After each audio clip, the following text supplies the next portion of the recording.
Hello and welcome back to the ORCA pod. It has been a long 2 months-ish. We've had Christmas, we've had the New Year. We decided to take a break on the rank down, but we are back and ready to go to finish. Well, we're in the middle, but finish throughout this year the big countdown rank down we're doing.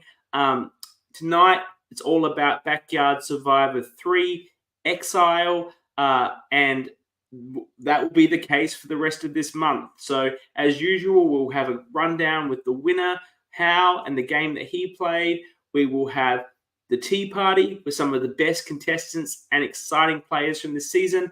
And then the usual awards, the most important award, the Bromelo medal for the ORCA player of the season, we hand it out. So get your votes in now and get them in correct. I've received some correspondence from some players, perhaps a Backyard Survivor player of a season, I won't say whom, who was voting, not understanding some of the sliding scales, may have voted wrong in that regard. But it is what it is. The votes are votes. So try and vote right, but vote soon. And we got the whole month to do it. Make sure you vote, have your say.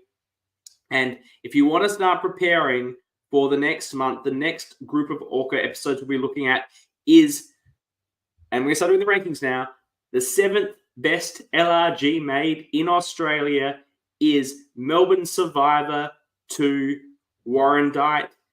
Get on it, get on all the fun aspects there, but that will be for next month. Get binging, get watching. We are going to now start the podcast on the very exciting Backyard Survivor 3 Exile. Joining me for our coverage, our rundown of the recap of this season is my partner in crime always, Jules. Welcome. Hey, CK, glad to be back. It's been a minute. I'm glad to be back. I'm excited. I'm excited to run through this. Me too. I guess before we start diving in, broader thoughts. What did you think of the season? Look, I'm gonna try and be nice here. This was the 4th best LRG that we have talked about in this countdown. So you're saying it's the worst? I don't want to use that word, but yes. I think it's this sort of situation where production did a great job of putting together the twists, the advantages. Exile, the location was good. It's a backyard. I'm not really into the backyard of Backyard Survivor, but that was the name of the game at the time. I also read somewhere, I think in something Kyle posted recently, they lost their original location days before. So this was a backup location or a location they found on very short notice. I don't love the location, but when you take that into account, it seems like everything that went wrong in trying to put this together went wrong.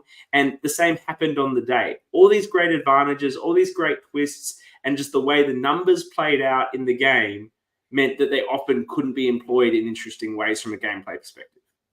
Yeah. And what went wrong with the timing of it all? Because for it to finish as late as it did, that just baffles me. Like I sent a message to Liz asking what time they actually finished. She said it was about 3:30 in the morning. That's obviously heavily delayed in schedule. So I don't know what went wrong there.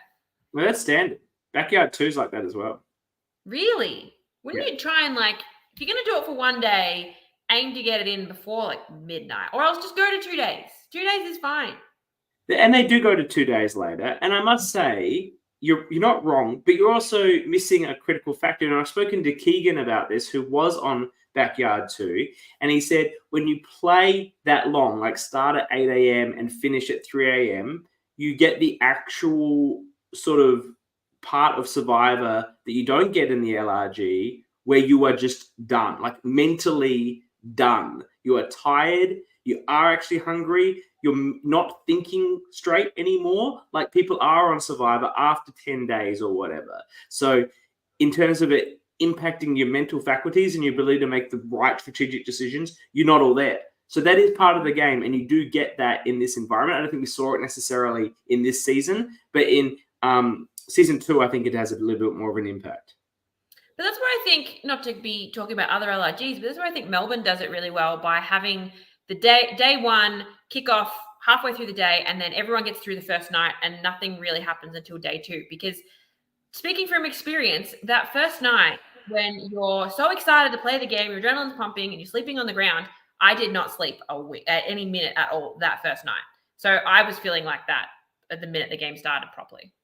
I slept like a baby first night. Of course you did.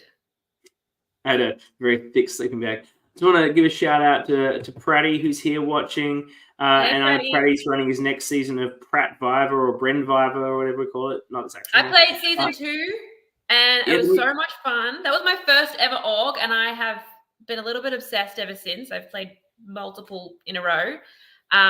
If you want to play an org and you've never played one before, give Pratty's a go.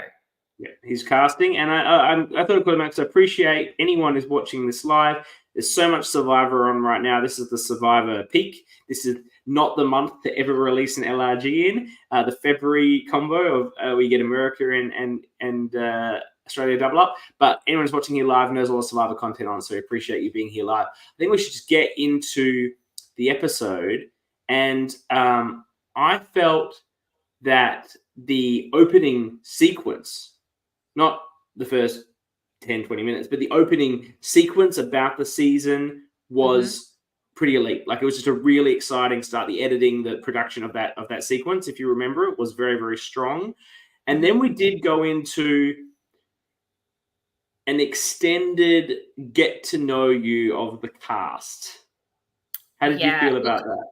I like that everyone got their little intro package, but having them all one after the other at the start of the episode, I was bored, like, well before they finished. I think it's fine to do that, but spread them out. Have, like, at the start, do, like, maybe 2 from each tribe, and then you do Howls when he goes off to Exile, and then a bit later in the episode, do maybe 1 more from each person, and then go into the next episode and do a few more there. Like, they don't all need to be in episode 1. I think also I'm there frantically taking notes for the purposes of this show, so I'm getting the information. But I think if you were just watching this, it would just gloss over you. There's too much information about all these different people that you won't remember who they are and what they said until later, or you won't remember it when you talk to them later. So it sort of glosses over. It goes for a while. I feel like it needs to be edited. Look, we know that Brian and Kyle go on to make an incredible product in Backyard 4, so I don't mind criticizing a bit of what I'm sure they know are things they needed to work on and did improve upon in their next season. At this time, that just needed a bit of an edit. Some of the things that we learn, James is a super fan. Jeff is a super fan. Everyone that fucking plays this shit is a super fan. Well, that's not true. You get the super fans and you get the people like Jake who just showed up not knowing what he was doing. Just want to do a bunch of challenges. Just have some fun. I reckon Jake could get himself cast on Real Australian Survivor. With Absolutely. He could be the Jaden of some season. Yeah, I'm just here for a good time. Thumbs up. I mean, like, he's a good-looking guy. You know, he does well at challenges. He's just easygoing. He'd be great. I could get himself cast, no problems. in that role. Liz is hoping that the fact she's travelled is going to look after her. I don't know if that really means anything to anyone. If you're tossing up between 2 people, that might be the reason you keep one over the other. But if they're going to vote you out, they're going to vote you out. I'd never keep someone for that reason. Fuck that shit. No. We get our first comment from Andrew, and what is going to be just set of wonderful examples and analogies and references to a lot of $10 words. A lot of communist history. This one where he says he wants to create a strong Politburo communist style to dominate the game. He tells us he's come from Canberra. Rafe hasn't watched much Survivor. Sammy has never watched it other than Backyard. And that's, I think, evident by the fact that she's wearing a Boston Red Sox cap. I think anyone that knows Survivor would think it's a little bit foolish to walk in with a Boston Red Sox cap to any sort of Survivor LRG. Do you think so? Don't do it. Don't do it. You're sending a message. Mm-hmm. Now, look, Elaine got away with it in Ireland. So Elaine can get away with whatever she wants to get away with. Yeah, she's so obviously not a Boston Rob like Stan, and she's not going to Boston Rob. Biscuits. She's so different that it wouldn't matter. But yeah, I think it's something that's a risky move. Maddie's never watched Survivor. Like, really? Are we buying that? I don't know. How's willing to do anything. Kiara said she wants to be crowned sole survivor. She have to wait for that. Jake says he's here to dominate this shit. Well, he was right about that. James says that he's got a family and he's not going to tell anyone there's a fan. I'm like, no one's going to buy this shit, James. You look like a fucking super fan. Like, Bunnings hat be damned. You look like a fucking super fan. Like, I'll believe it from Jake, but I'm not believing it from then Steven, he's secretly a super fan. Like, it got a little bit repetitive with the secret super fan edits. I'm also toning down your super fandom. If you're a super fan, don't walk in being like, yeah, I know every single player from every single season. But don't also go in being like, oh, I've never watched the show. Like, come on. Just be like, oh yeah, I like it. I'm a casual fan. I like Aussie. That's what the casual fans say, isn't it? Yeah. He's good. Challenges. You know, I'm a fan. I like his OnlyFans. I like his challenger. This is where we get to the actual sort of match chat, and that goes on for a while as well. Steven wants to steal Brian's heart, which is nice. And if he wins, he'll get a backyard survivor tattoo. It's a bit sad he didn't win. That would have been good. Did he get one anyway? Please tell me he did. On the mat, Boston Sammy, says she's very happy to do whatever she needs to do. She might be two-faced or she might be honest. It's pretty bold to say that in front of everyone. Yeah, yep. Also, clearly never a fan. Like, there's everything she does. You're like, oh, okay, yeah, you don't know this game. And then Maddie, in behavior that will continue throughout the season, points out Jake is antagonistic, but seems to be buying James's bullshit. Ben then gives us, he says in one of his many confessionals, he says he wants to make friends and then break friends, and then gives us a bunch of endless catchphrases that we can look forward to for the rest of the season. How immediately comes across, I think, in a very positive light. You know, he says he's there to lie, steal, chill, and backstab. And he says that on the mat. But he's got this, like, larrikin vibe about it, this real, like, Luke Toki vibe that everyone sort of laughs it off. That's exactly the comparison I made as well. He is a Luke Toki kind of character. Whereas if I got up there and said I was going to, like, stab everyone in the back, I reckon I'd be, like, first out. Liv is there to have a good, just sort of have a good strat and chill. I think like that. And Liz tells us she's going to tell everyone she's from Brisbane because Kath is also there, and Kath is from Melbourne, and they're best friends. So there's a risk. I can tell you right now, I don't know everyone else in Melbourne. So if two people from Melbourne have both gone over to Perth to play Backyard Survivor, I wouldn't assume that they know each other. That's just that's fair, but I don't understand why Liz is the one. I think you're right. You're absolutely right. But why is Liz the one saying she's from a different city? Because she's more likely to be recognised as the host of Melbourne Survivor. Melbourne Survivor 2 had aired at this point. I'm confident it had aired. So because I watched this knowing pretty much on the live when I started watching it, and I watched Warrandyte. So if people identified her as the host of Melbourne, then wouldn't it be better at least you should get on up to that and not just pretend it's fake? Why did you say you were from Brisbane? Like, what is this? Yeah, no, I completely agree. I just also wouldn't have gone with it as well. Like, it'd be, oh, what a coincidence that there's two people from Melbourne here. Yeah. I'm just going to skip through this. Blah, blah, blah. Okay. We're going to Jeff's job. You mentioned Jeff's job. Jeff's a big character in the pre-merge. Jeff is a creative. Lying about his job. Yeah, but that's because how the fuck could you explain what a creative generalist is? What the fuck is even that? I don't know what it is either. But you have to explain that? No, I don't know what that is. But if anyone is going to be able to explain it, it's Jeff. It's a load of nonsense. I think it's just easier to say he works at the bottle shop. Okay. I have a pet peeve of mine is when people lie just for the sake of lying. Like, I'm going to lie about this because it's Survivor and I want to lie. I understand there are times when it is a good idea to lie about your job. Present company included in that. We don't want to spoil this, but did you tell people about your job? You didn't. I did. I just tried to downplay it.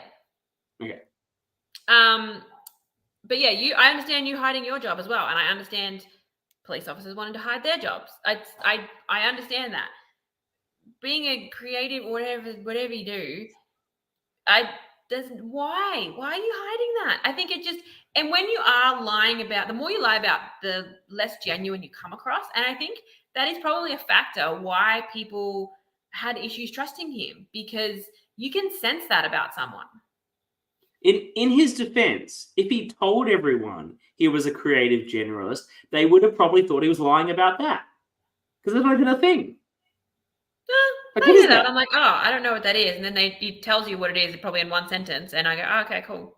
He doesn't have the look of a person who's doing some random job that us like old millennials have never heard of. Us old millennials. Are you an old millennial? I am an elder millennial, yes. Yeah. Whereas, like, obviously, if you're a Zoomer and Alpha, oh, you're creative journalists. Yes, we all know about those. But we don't know what the fuck that is. So it seems absurd, right? Like, so I get it. He doesn't have that look about him. He has a I work in a bottle shop look. I think it was easier to go with. All right. Fair. Then we get into, which is, I'm sorry, Carl and Brian, an absurd production decision. Random buff draw for the tribes. So much can go wrong here. Why did you do this? I agree. I think, especially like when it comes to challenges, like obviously this played out because the challenges worked out fairly evenly while in these tribes, but you want to have the tribes as even as possible in terms of challenge performance, but also you've got two people who are best friends. You like, again, this worked out, but you want to make sure they're on opposite tribes. Yeah. And I'm sure that within that there were other people that knew each other as well. You want to separate them as much as possible. You want to manage that. That always does happen. There's people that know each other.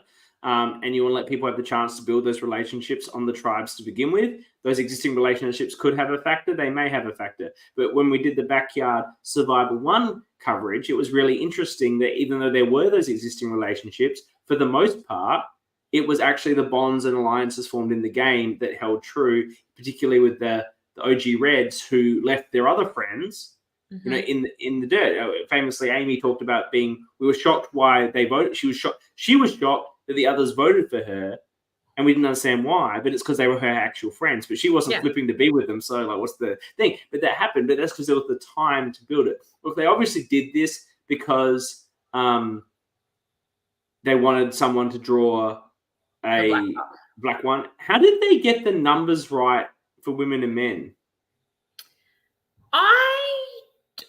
I don't know. Did they potentially have certain buffs for men and certain buffs for women? Like, was it? I don't remember. Were they all from one big bowl or one big plate? But then how would you choose who gets the black one? Like, how did they ensure a guy got the black one? They had an odd number of people, so they must have had the guys pile had the black one. So it was always going to be a guy that went Exile first. Yeah. Wow. Yeah, look, I do like someone randomly has to go to Exile, and I guess if you're doing it that way, that's how it needs to be done. But I mean, you could have potentially done like a schoolyard pick and have the person that's left over has to go to Exile.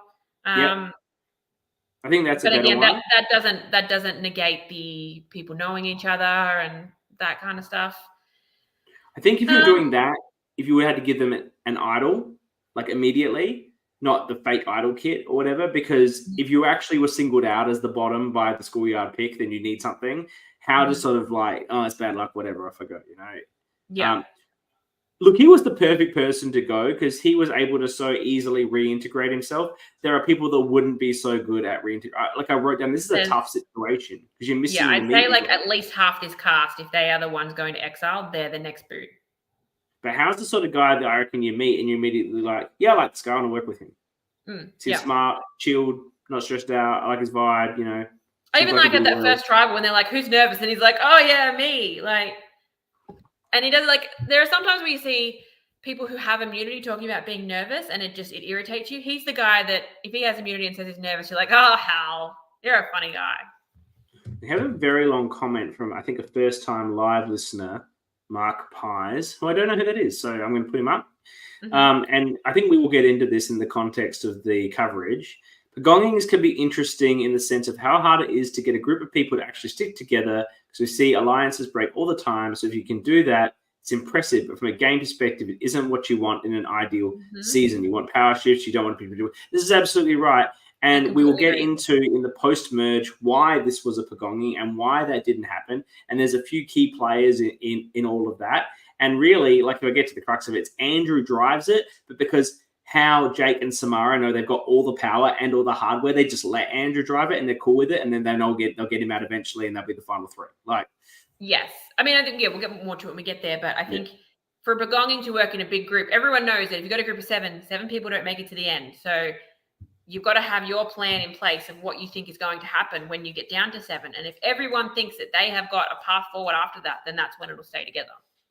Fundamentally, Andrew misunderstood where he sat with those three. Agreed. That's why it happens like this. Because if Andrew had an awareness of where he actually sat, I feel like he is the sort of player that could have actually changed things up. And we see Zach hang around another vote.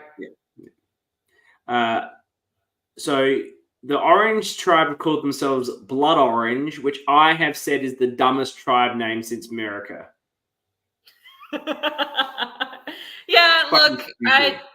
I don't care about tribe names. I'll be honest. All my notes say orange and purple. I don't care.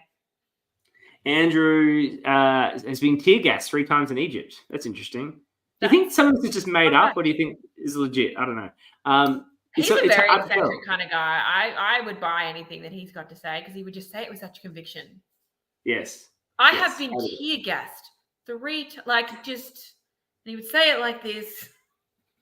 It's very good. It's the he was one of the highlights of the season for me. Look, he's the star. There's no doubt. Rafe says they'll keep Jake until he's not useful anymore. That doesn't really work out for you. And Jake again says they're going to dominate. He's confident with the tribe they've got. They probably do have the stronger tribe.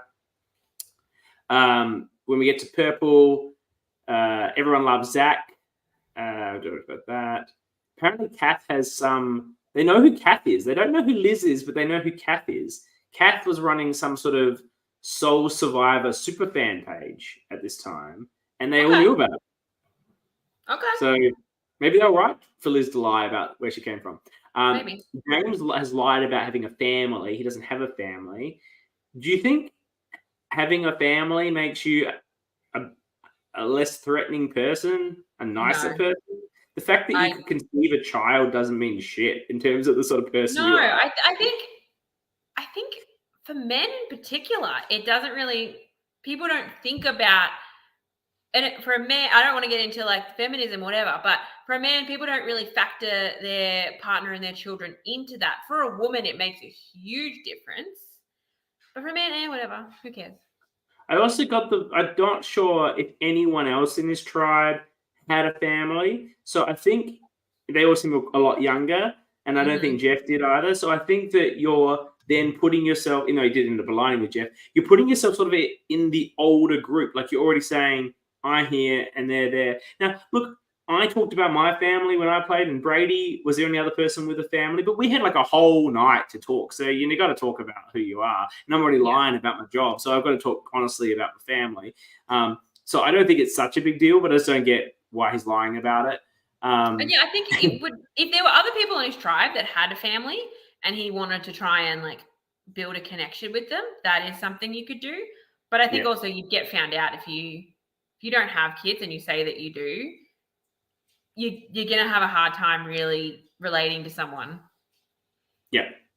I think James wanted to be caught in it. Like, because he says it's not worth winning if you can't win dirty, and he wants nasty messages post-game. I think he really wanted to be a Johnny Fairplay-esque character. He never got to really get into doing anything that he wanted, but I think he wanted that. And I think that is also his fatal flaw, in that he had this idea of how he wanted to play going in.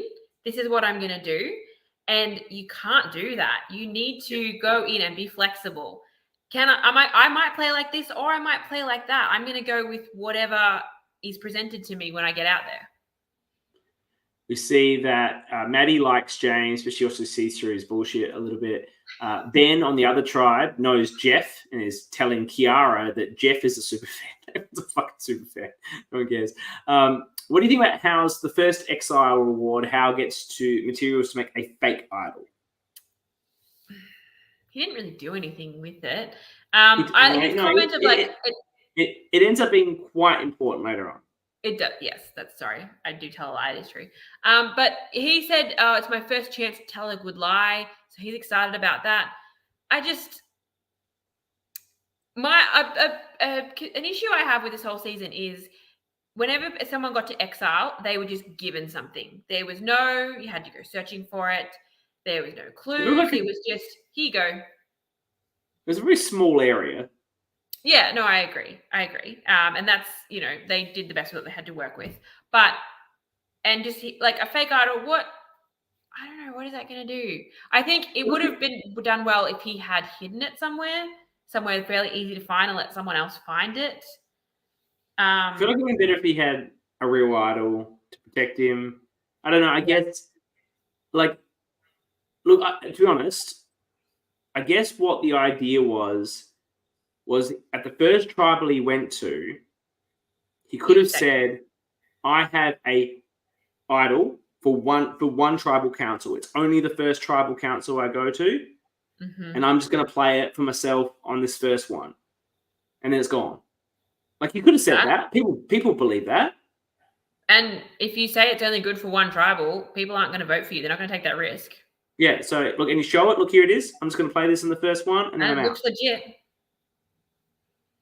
The only risk is then you play it, and then you don't play it, right? And you go, look, I actually decided not to play it. I felt safe with you guys, and I think we can use this now, like, to tell the other tribe that it's an idol or whatever when it's expired or whatever. Like, there's something you could do with it. He just never needed to. But I think that probably was what they were going for, maybe. Potential.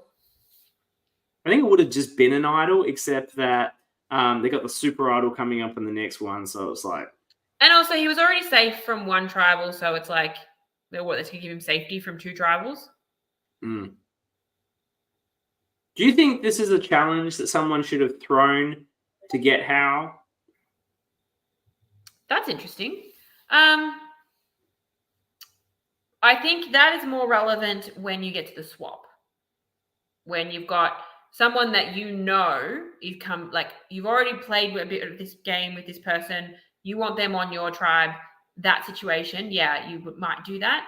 But for Hal, what's the difference between Hal and one other person, I guess. Or do you mean that, like, the first tribal you go to, you're not down a person? Yes. And you're on purple, James is shifty. No one likes Jeff. Like, I think you probably keep Jeff, but let's just take out James and get the Hal guy in. He seemed like a bit more fun. I don't think I would ever throw the first challenge. I know, but because you don't want to be first challenge too. Like, you're out there, you're playing, you want to win. I'm just saying there's a valid strategy in it, but I get it. There's a note in the buffs, which again, I reckon they must have separated the men and the women because that's how they ensured they got. No, I don't know how they ensured that these ended up in each one either. When I get production on this, I'm going to have to ask them how they made this happen the way. Yeah, I'll be honest. I don't love that clues being found randomly and basically telling someone this is how you get the idol. I think idols should be for the people who spend the most time looking for them. Like, we see Tony Vlachos talk a lot about how he found all these idols because he was just looking more than anyone else was, and he was rewarded for that. Just to open up your buff and this is how you're going to get an idol. I don't love that. I do love that it was hidden at the challenge. I like that. Yeah, I could be mistaken, but did Tony get a hidden at the challenge idol? He had a lot of idols. I don't know. He spent more time than anyone else looking for those idols. Yeah. I like the hidden at the challenge too. I like that both Samara and Zach had the same requirements. I like seeing them both do it. I like the drama of Zach missing it and then having to go back. I like the confessional. Like, ding. Yeah, the ding. That was very good because they didn't. I don't think they had the footage of him getting it, so they had to edit around it. I think that was all really well done. Mhm. And I've also got that. Why is there no challenge commentary on this? Like, Mhm. it needs commentary. Normally, Carl and Brian are pretty good at that. It's Mhm. just dead air without it. And also, everyone was trash at this relatively simple puzzle. So Yes, it's make they were. wasn't that hard. Yeah, it wasn't that hard. I think the hard part was that they couldn't put the boards down. They had to put it in the thing, and so it's like becomes an issue of like juggling. They were poor. So see, I'm trying to be nice, and you're just like, nah, you're shit. Purple win. It's going to be one of the few times that happens. And off Blood Orange goes to Tribal Council. A group of 5, including Rafe, Samara, Ben, Who's Andrew. Rafe? What? Rafe. You mean Raphael? Yeah, well. Rafe is the guy from Guatemala. Yeah, that's also short for Raphael. True. Raf is all fine. Raf. I feel like the Australians have Australized Rafe's name into Raf, because normally, probably where he lives in Europe, it would be Rafe. Anyway, Rafe, Raf, Samara, Ben, Andrew, and Jake have formed a group, and they're going to be voting for Kiara. And like all the 3, then there's the 3 girls out chatting: Kath, Caitlin, and who is it? Kath, Caitlin, and I don't have it written there. I've got 3 girls. It was 3 girls. Kiara. It's Kat, Caitlin, and Kiara. Of course. Oh, that's right. Caitlin is on the flip. There. And I'm like, why is it 3 and 5? This is not the situation to be in right before Tribal Council. Never let yourself be standing in a 3 for too long, because that you're leaving 5 somewhere else. Yep. Kath throws Andrew out to them, and I get where they're coming from, because like Andrew could be seen as like too big and bombastic, but I think he's ingratiated him, so people find him amusing. He goes on through the game with people quite liking him. They find his like verbose, grandiose statements quite hilarious. People are generally laughing, especially when they're tired, that they're all just laughing every time he opens his mouth at Tribal. So it could be seen as annoying, but most of the time people seem to be finding it funny. So that was a bad throw out. But I think the edit does a good job of still making it unclear if it's Andrew or Kiara. And I thought that Kiara was really good at the Tribal. I thought the way she spoke and what she was saying was really positive. And obviously she goes out, but she has a much brighter future to come in season 4. Have you watched season 4? No. I know that all the first boots come back. Yeah. Yeah. So, she gets another chance to play, and we can look forward to talking about her then. I just know that Jake votes for Kath. Don't know what that is. Yeah. Idol, maybe? In case of Idol? Yeah, sure. Like, most Survivor commentators say there's 0 point in loading up on one person. Why is someone not throwing I would agree, but why throw 1 vote? If you're going to throw votes, you need to throw at least 2. Because Kath and Caitlin voted for Kiara too. So, notwithstanding we didn't see it in the edit, they were obviously in with it. It was a pile. No, it was a 5-2-1. There were 2 votes on Andrew. Oh, yeah, Kath got it wrong. That's right. Yeah, Caitlin was in with them. Yeah, but there were 2 votes on Andrew, so it was 5-2-1. So the 1 vote on Kath meant nothing. You're right. You're exactly right. Don't know. We're heading into episode 2 now, and the Purples are high on their own success. It's good that they're challenge. enjoying it. Woo, we're the best. We're going to enjoy it now. And then there's a question about if when they do go to Tribal, would you vote for someone based on challenge performance, or rather make a power play and like look out to take out a big threat? And Maddie, in front of everyone, says, I'd go the power play. Okay. Don't make a power play after the first Tribal. That's just ridiculous. Don't tell people you're going to make a power play. But also the whole idea of like voting someone based off one challenge, the challenges are not all the same thing. So someone doing poorly in one challenge, I wouldn't care about that. Someone who I'm not getting any sort of vibes, any connection from, you got to go. I don't like you, you're annoying me, whatever, or just get a consensus vote is the other thing. I think you've really hit the nail on the head on what Maddie or anyone should have said in that circumstance. You shouldn't say, I'm going for the power play. That's crazy. From Maddie's point of view, and she says this a lot during the season, she says she's not good at the challenges. Mm-hmm. So if you identify as someone who's not good at the challenges, saying that we should vote out someone who's not good at the challenges isn't ideally what you want to say either.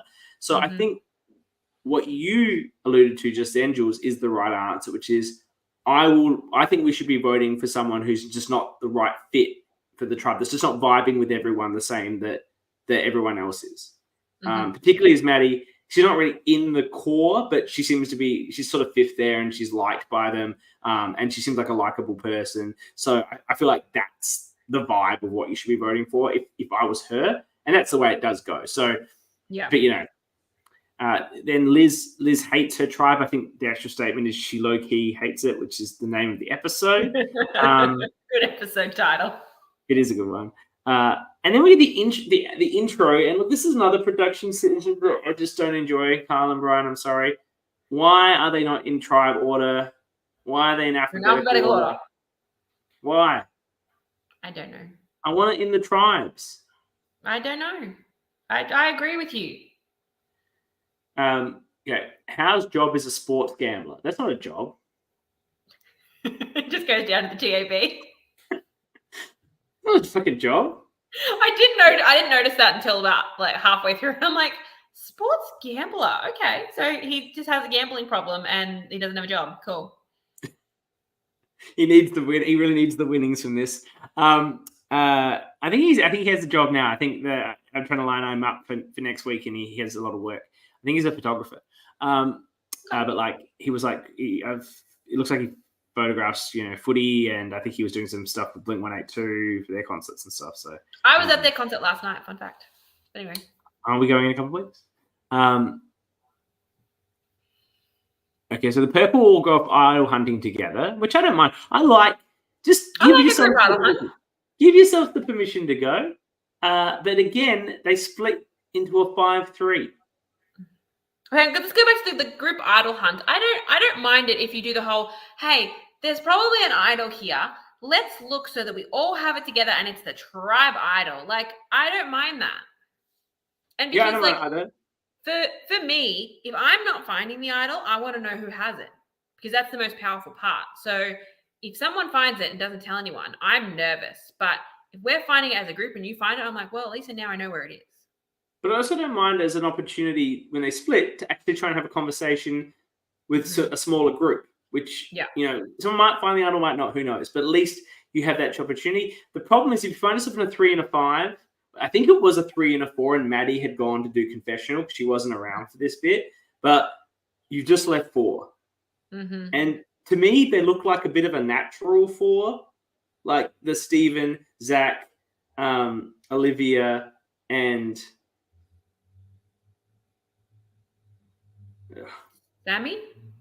Sammy, yeah. They look like a natural. Mm-hmm. They're similar ages, they're going to be the popular kids, whatever. Like, I'm not saying that's their vibe, but that's how they couldn't sort of. You can see where they grip up, and but James and Jeff, who naturally see the villain in each of them, like decide to like grip it and just drag Liz into it. Just don't have the fucking numbers. Like, what are you doing? You need to go get Maddie like ASAP. But they're talking about like this is going to be the alliance, and it's like, do you not realize that everyone else is together right now? Like, they seem baffled by that. So baffled. They continue to be baffled by this as it goes on, which is quite hilarious. So we get to the challenge, and this is not a great moment for Liz. Blowout on the lock. So struggling with the Roman numerals. The big issue was they were confused about whether it was a 9 or an 11. Mm-hmm. And I'm like, how did they know it was a 9 and not an 11? And I'm like, it must be because it was a 4-numbered lock. It was a single-digit lock. Although I would say maybe put a line underneath. No, it was a 4-numbered lock. I think. Yeah, but they had 4 numbers that they had to use, so it obviously had to be a single No, number. they only had 3 numbers to use. That's what had to Oh. be 11. You see? Oh, okay. Then I take that back. Yeah, there should have probably been a line underneath the number. No, I like the way they did it. One tribe figured it out, the other didn't. There's 4 numbers. There's only 3 here. So that can't be 11, it must be 9. Okay. Because I'm sitting there going, how have the other ones figured it out? And how have the other... That was the trick. I liked it. That was good. But it wasn't a great moment for Liz. I thought it was funny how Liz was on one and Kath, her best friend, was on the other. Oh, they're basically with tied destinies this season, weren't they? They did. I actually quite like this prison break challenge. I thought it was good. And then when Purple... when Orange win, they do this big sort of "we want blood" chant. But that was a bit much. I got criticized for over celebrating when my tribe was shouting "we want blood" on. And then they get to send someone to exile, which you're going to save them, but you're also going to reduce the numbers of people that can vote. And they send off Liz. Yeah, and they talked about they want to send off someone who they see as maybe a bit weaker. I don't know why they would do that. Like that's she'd fuck up the challenge. Yeah, no, I know why they see her as weaker. Like they described her as being physically smaller than the rest of them. I understand that. But why are you sending the weaker person? Like it's not like it's real survival. You're in exile for 2 days without food. You're going to come back, and you're is it because they thought they were going to vote her out? I think from the Orange perspective, Liz looked like an easy vote based purely on that challenge. Now there may be more machinations going on at that tribe besides that, and you can't know. But no, that was an easy target because she sort of stuffed up the lock, or she did stuff up the lock. And so, therefore, don't give the other tribe an easy out. Yeah, that's fair. So I think that's the right go. And then, how does Hal get the other Purple get to pick someone? The Purple tribe without Liz has to be pulled away. You can't talk to them. They decide who they're going to send, and they choose to send Hal back, which I like that as a decision. I think if you think there's idols and stuff at Exile, make it so that only one person from that tribe has gone. Yeah, I think that's right. And then Liz says to us that she has an alliance and other people probably don't. Oh, dear. That's cute. There's a huge underestimation. Someone who has hosted an LRG, it's a very naive opinion. Yeah. Look, this isn't her greatest showing, but she did do some really good confessionals, and the episode title was named after her. I think their idea of their 3, they were like, right, we're 3, we're each going to pull one person in and we'll make it 6. I like that idea, but you don't want to be standing around as a 3 for too long and leaving the other people to talk. So, yeah. I also think it's very hard to not make people feel like they're being brought into, like, what I'm being brought in. Like, what is this? Like, I'm the bottom of this. It's you 3 and the other 3. I did this in an org once, but it was like tribes of like 12. And it was a way of getting like a majority. And I was pretty much engineering who people were brought in anyway. And I was telling people behind the other people's back that's who were bringing. There's nothing like that going on, right? Like, you know, I engineered it wholly. Not it's funny you mentioned orgs. I feel like these 3 are potentially all org players, and they were trying to use that strategy. And the thing is, if you've played, I went the other way. I played an LRG before an org. They are very, very different. You have to remember that in an org, you can't see who's talking to people. In an LRG, you can see every single conversation. Yeah. So you need to be very careful about who you're talking to. You can't be talking to your number 1 ally all the time because then people see you as a pet. It's a good lesson for Mark and Valeria and Vola. Just too soon. Just talk to each other way too much. The super idols are enormous. I hate super idols. I'm just going to put that out there. I think that the only way you do super idols is the combined. I don't mind it combined. I would need to hear a clarification of the rules. I think so. The rule I know with the original super idol, like the one that Yule had, it had to be in the possession of the person that gets voted out. So I can't be holding the super idol. You get voted out. Oh, CK, here's the super idol. It has to be in your possession. And I feel like that should be the rule. You can't just like what they had in Co-Wrong, where two people were holding an idol each. And now that I've been voted out here, we can put them together by your powers combined. I think the person needs to be holding both of them if they're going to get voted out, because there has to be a level of awareness to play an idol. And that's why I like an idol, because you have to know you're getting the votes, and the super idol should be the same. I think it was the Co-Wrong one, and the Co-Wrong one went so right that, like, how can you deny it? Yeah, I was okay with it. It was so good. If it was the way you wanted it, that moment would have been nowhere near as good. Yeah, look, I'll admit that that I'll never forget that moment of Ty just being like, nope. Are you gonna play it? No. Sorry. Yeah, it's an incredible moment. So I'm not really with you there on a production point of view. I can see the issue. They're overpowered. But if you're gonna do it, this is the way to do it. And I liked how big they were. Like, fucking good luck hiding that. Good luck hiding that. It's like a dinner plate. So James and Jeff are now trying to make a 5 with Zach and Stephen and Maddie to vote out Liv. And I was, by the way, so confused when they were talking about voting out Liv, and I thought they were saying Liz, and I'm like, Liz isn't there. What are you talking about? So it's Liv, Olivia. Yeah, but I appreciate. I even look at my notes. I've been getting confused. James says Zach and Stephen are super close, and then so I've got James tells. I don't know who he tells.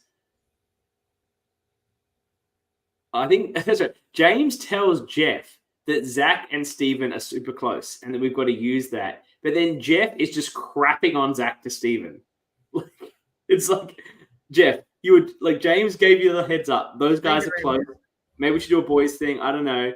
But they're together. That probably would have been the way to go.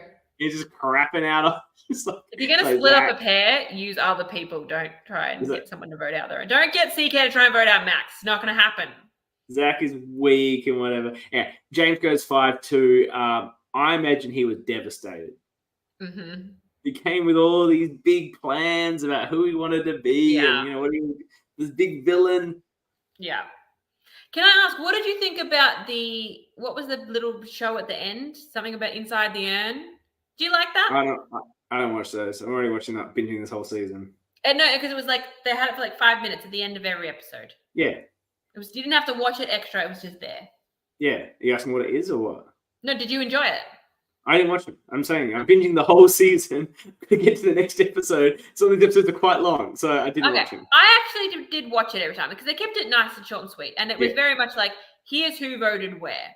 So we got to see and how it all came about. And Brian said he was actually very close to having James be his winner pick before the season started. Like, they were blindsided themselves when they found out that James was going to be the vote. Wow, I'm glad you've watched them. This is some good extra content. This was actually very handy when it came to making my notes. And I was like, especially like, not so much these ones, but later episodes, I was like, what just happened there? And they're like, right, they've put little graphics up. These people are over here and these people are over here. And then this person flips and goes, that was well done. I liked it. Okay, good. We move into episode 3. There's such a fun arc in this episode. There's a foreshadowing at the start of the episode. They're like, previously on, and they mentioned that Kath and Liz are BFFs. So like foreshadowing them both going. And like going in, my only spoiler for this season, I knew Liz was the third boot. And so I was like, oh, that's what's going to happen. Kath is the other boot. Okay, cool. Got it. Yeah. Though it's hard to believe as we get there because it really is, should be playing the idol. But there's a great little arc in this episode, and I call it the Gaslight Alliance that Rafe forms with Kath at the start of this episode, and basically does everything he can to not help her get through this episode. Even though he says to her face, if I had an idol, I'd play it on you, which I think is a fucking meaningless statement because he doesn't have an idol, and how can you ever hold him to that? But she likes that. She feels good about that. And now Kath is feeling very good about Raph. And as we'll see through this episode, Raph just does nothing to live up to this promise. You might not have seen this, everyone. It's very subtle. It's not clear in the edit, but as it goes, it's an incredible effort of just being a shit alliance member and gaslighting this girl through the whole episode. I know Raph doesn't come across as like a nasty guy, so I don't think that's what he's doing. But the hilarity of this pathway, we'll see. But I liked what he was saying to her. He's in the majority. She's not. Let's bring her in. Who knows what's going to happen? Everything can change. Maintaining your relationships with the people outside of the alliance, it's always a smart thing to do. And then Rafe tells us to confessional that we want to vote Ben. I'm like, who the fuck is we? Like, Ben is in like this massive fucking majority, like that are clearly at the top of the tribe. I want to vote Ben out too, but okay. Jake, Samara, Ben, How's got in there, Andrew's up there. That's fucking power. Like, I would vote for Ben. No one's voting Ben. Particularly Samara, I think, was quite close to Ben, and she seemed to be quite a glue piece for a lot of these other players. Agreed.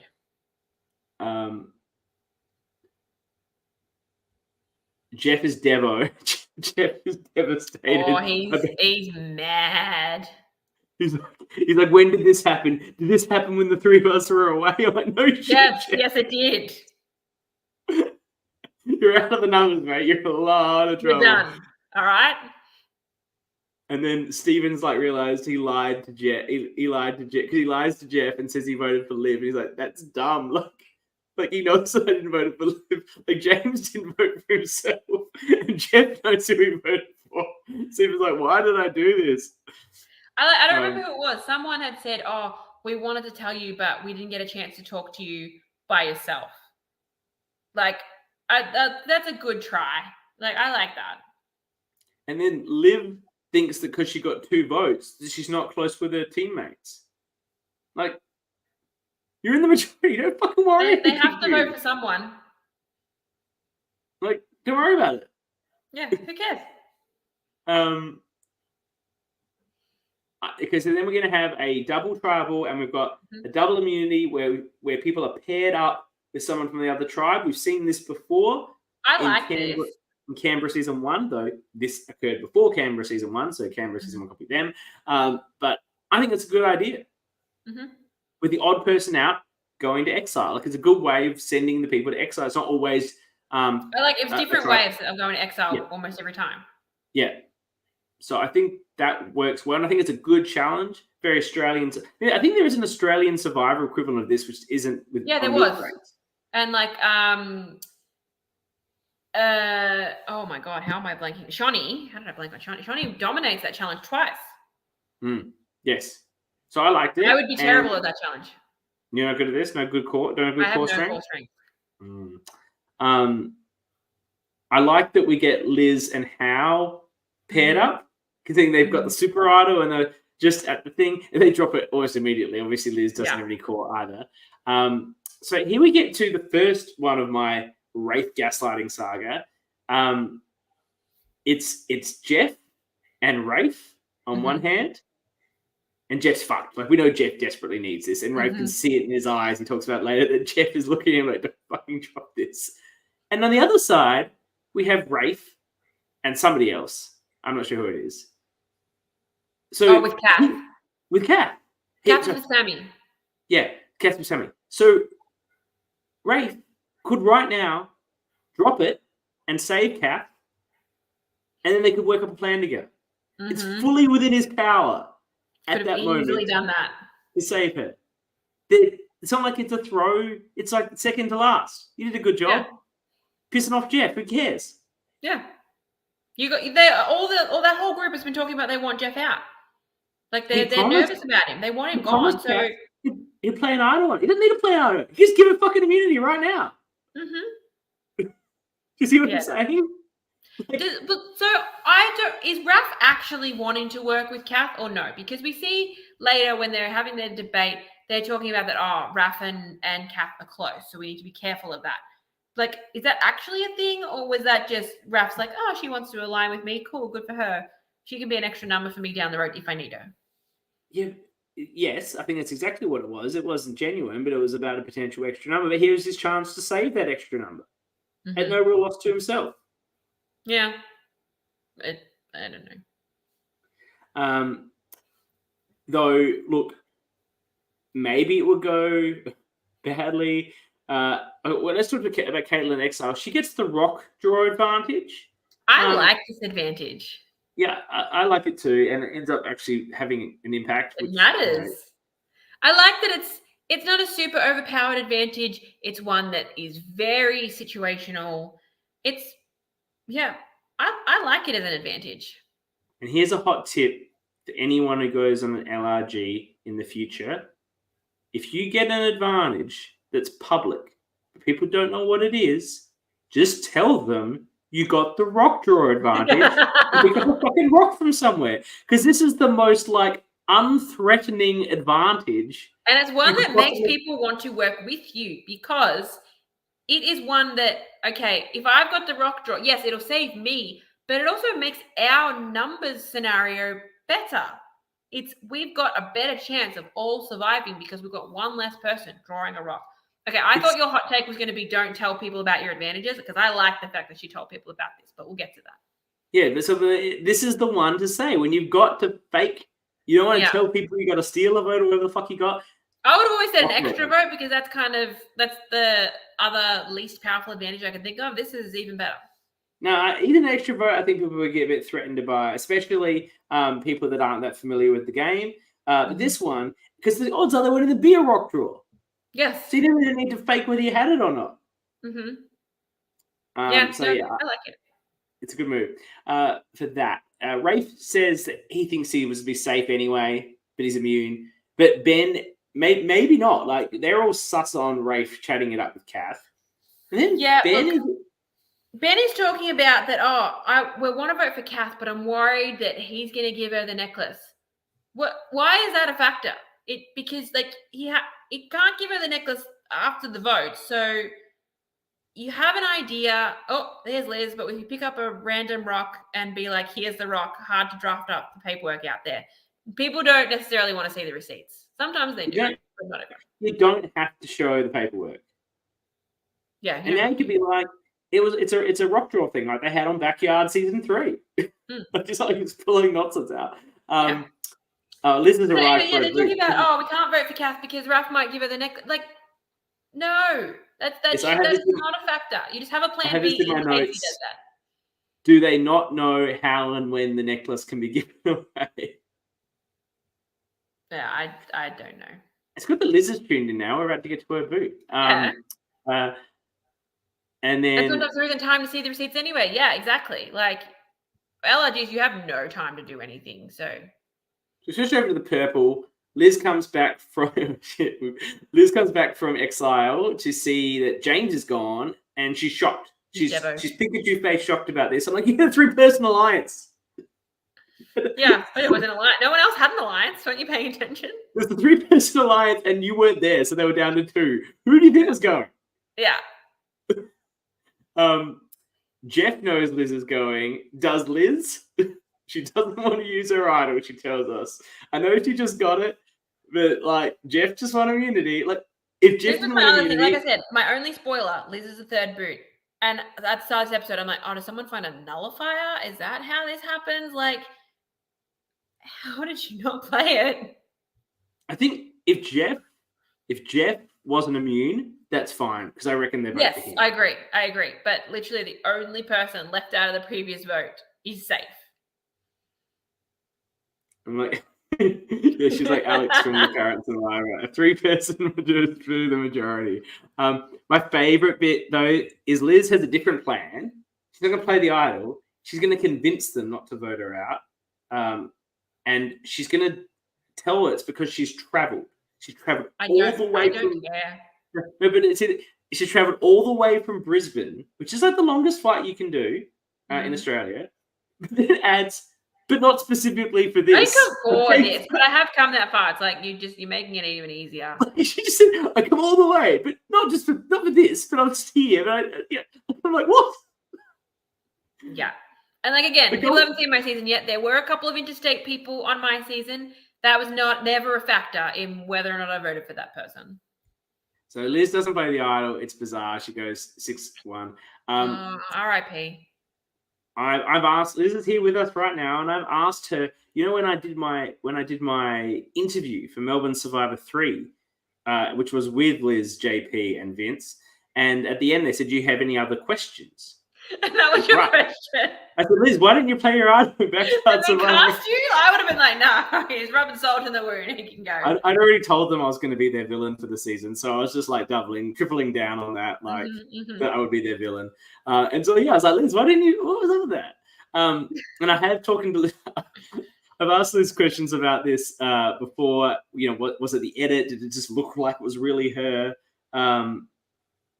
They didn't believe you that you were going to be the villain. Really? I would have bought it a mile away. Why'd you cast me? I was like, did the edit make it look this way? Was it not as clear on the day that you were probably getting the vote? She said, no, it's pretty clear. She said she wanted to.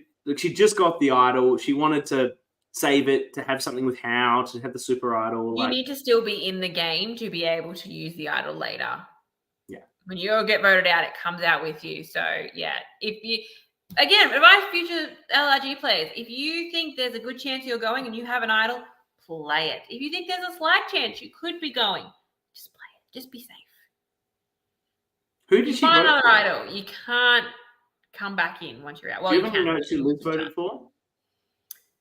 I've got it written 6-1, but I don't remember who she voted for, actually. I don't have it written down. Well. Maybe Maddie or someone. Anyway. Let's talk about Liz talking about what happened at her Exile trip. Liz, you're not a great liar here. This just isn't general. Can I say Liz just generally isn't a good liar? That's just not. She's not. She's that's not part of who she is. She's an honest person. She's like, we were told to make an alliance or something. Like, okay. So I felt like I had to make a decision quick and ease the anxiety, and I was impulsively like, let's risk it for the biscuit, but there was no biscuit. No, there was no biscuit for you, Liz. Okay, but Jules, you're very good at seeing through that. Oh, thank you. Jules is, former police officer. They get trained to do this shit. But the fact is, Liz, you're a lovely person who, in your real life, you don't tell lies. You don't tell lies for any reason. You don't tell lies to make people feel good about themselves when they shouldn't. You don't tell lies to spare people's feelings. You just tell it like it fucking is. That's who you are. So you don't lie at all. I lie all the time to make people feel good about themselves when I don't think it. That's what I do. Bail them up. You don't butter anyone. Got along so well. You just tell it like it is, and so I imagine it's very, very hard for you, Liz, to lie to anyone because you just don't practice it at all. Yeah. Okay, so Liz goes, and then we get the tired destiny of a bestie, Kath, going out. There's a moment where Andrew gives Kath an absolute fucking death stare when Brian or Kyle asks if he knows who voted for him. He's just like... Oh, and can we talk about Andrew putting the numbers on his votes? Because on the first one, he's like, oh, the important thing is the number right here. And it had number 1 on it. I'm like, oh, he's going 1, 2, 3. And then the next one had 14, and I'm like, oh, he's spelling his own name. My notes literally say, Andrew's first vote 1, second 14, spelling Andrew, cringe. Yes, I didn't realize that. But you do have to do something to your vote. I know, but it's very Coach in Heroes versus Villains. Was Coach doing something like that? Coach I can't remember what he was spelling, but he was putting numbers on his parchments that were in each number was a letter in the alphabet, and he was spelling something. I like Coach. I've got a bit of Coach vibe going on tonight. Yes, you do need to put something on your vote because that's how you know it's your vote. Mm-hmm. And it's how you can also build trust with people by saying my vote will have a number on it. So you always know when it's my vote because there's a number on it. This is true. And we have Ben throw a stray vote on Caitlin, a running theme with my notes. Why? He also calls her, Kate. Yeah, I'm voting Kate or Kat, which she hates. Mm-hmm. And then Kat goes out 6-2, and including Rafe votes for her, and thus, as I say, completes the most incredible one-episode fake gaslighting alliance in LRG history. I play an idol on you. Doesn't Yeah. save her. But I'll also vote you out. Doesn't give her immunity when he can. Votes her. Mhm. Does nothing to save it. Good ally. Okay. We get to episode 4. You get your answer. Ben says he did it for chaos. He's an agent of chaos. I don't care. That's why he voted that way. And then he denies it. So they're all like, who voted for Caitlin? If you want to cause chaos, vote for fucking Andrew. Vote for someone in your alliance. That'll just make, ooh, who did that? People like Andrew and myself cannot handle getting stray votes that they don't know where they came from. Mm-hmm. We can handle getting a vote from whomever. It's whatever. It's fine. But not knowing the votes, like you see him later where he loses his mind that the split isn't quite right and it doesn't fucking matter, right? So it's one thing you need to know you want to know where the numbers are, and you want to know because you think you want the full control, you want the full picture, and if there's something going on you don't know about it, that freaks you the fuck out. Add in actually being a vote for you lose your mind. And anyone that followed the recent drunk Viber, and look, admittedly, I was very drunk, so I was playing very poorly, but I was in the spirit of the game. But on the first vote, somebody threw a vote on me. Didn't matter. Like, all the votes were on Billy. He had an idol, and there was a bunch of votes on CM, so he went. Like, it didn't fucking matter. Mm-hmm. But I'm like, who voted for me? And I was sure it was one of these three guys. And I decided it was not this one, Harrison, but I accused Nick or Alex. I can't remember. I thought they were the same guy. I can't remember what their names were. But I accused Nick and that other guy like 50 fucking times. It's because I was drunk. That one of them had done it. And they were like, no, I would have been Billy. Wasn't it Kyle? Who? Is Kyle here? No, wasn't it Kyle that voted for you? No, it was CM. Oh, okay. And the thing is, CM walked into the confessional booth, and he's played orgs with me, and he knows how I react when this happens in orgs as well. So he did it for that reason. He holds it and goes, CK is my best ally here, but he's going to lose his fucking mind when he gets this vote, and he'd never think it would be me. So me and him are just going to be even tighter. And he was absolutely fucking right. I never suspected it was him. Unfortunately, he got voted out then, and I didn't even listen to them. Yeah. But See, I just remember that drunk Viber. I got idled out by our lovely host, Kyle.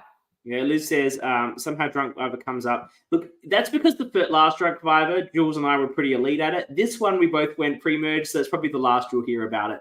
I would have been medevaced if I wasn't idled out by Kyle. Okay, I also would have been medevaced. We didn't do well in the balance challenge to come back. Okay, anyway. Hal has his fake idol, and he shared it with Jake and Andrew. Mm-hmm. But it is a fake idol. It's not a real idol. It's a fake idol that they can mess around with. He doesn't tell Ben. I sort of like this play. I like he's like trying to make a little inner core with the sort of lads that he's sort of getting on with. Mm-hmm. Yeah, and I like sharing something like that with. Generally speaking, I say if you've got an advantage of something that's less powerful, and a fake idol I'll put in that category as well, sharing it with people is a great way to build trust. And if he's saying, I'm only telling you, I'm not telling someone else, that makes it, oh, look at me. This person likes me better than I like them. And the best way to get someone to trust you is to show them that you trust them. Like, if I'm feeling like, oh, I really like CK, but I don't feel like he trusts me, I'm not going to work with you. Yes. And so showing that hardware is the way to really lock that in. Particularly if you've got some paperwork to show like it is a fake idol. I don't know if he had the paperwork, but I think House is very believable. Jeff's now wearing like a weird parrot necklace. I've got in my notes. Like, I don't know where this came from. It's like an idol fake out. I don't know. And then Jeff says if they swap, he's sticking purple string. Like, how fucking ass you are. Like, was anyone's buying that, Jeffrey? I mean, that's what you say, isn't it? Oh, when we swap, I'm sticking with this group. He does say he's not a good enough social player to flip, which he's sort of right about. Yep. Some points for self-awareness there. I'll pay that. He needed the numbers to need him, I think, is more of the issue. And there, I don't know what Liz says Jeff is a bird guy. Like Omar's the here. He's got more of a Jonathan vibe. Very Jonathan vibe. Yeah. There's a conversation with Jeff and Liv, and there's like a Zach confessional cut into it, and I can't remember it, but I've said it's fantastic. So it must have been good for me to flag that. I think it's just the way Jeff's talking to Liv and what Zach's saying about it would have been very good.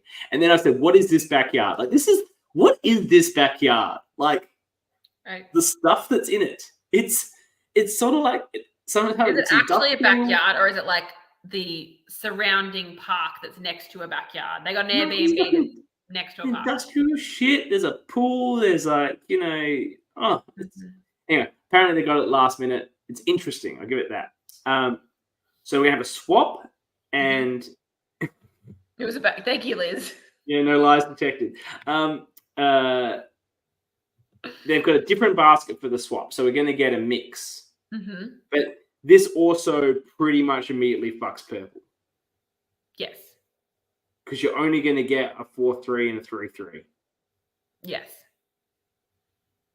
It could have even been worse. So both tribes ended up 3-3, and Jake went to Exile. Is that right? Yeah. Yes. So, one thing I've talked before about, I don't like when they do a tribe swap and then they change their tops. I think you should stay the color top that you started with so that it's very easy for the audience to see, okay, which tribe were they starting on? But then there was no like step, all right, let's have a look at how these new tribes are shaking out. So I had to actually just like pause my screen and look at, okay, wait, who's here and where did they come from? So yeah, one thing I would always say is, okay, the new blood orange tribe is this, and this. We've got 3 original blood orange, 3 original purple. Look, you're right. And I know that's your pet peeve. You talk about every season.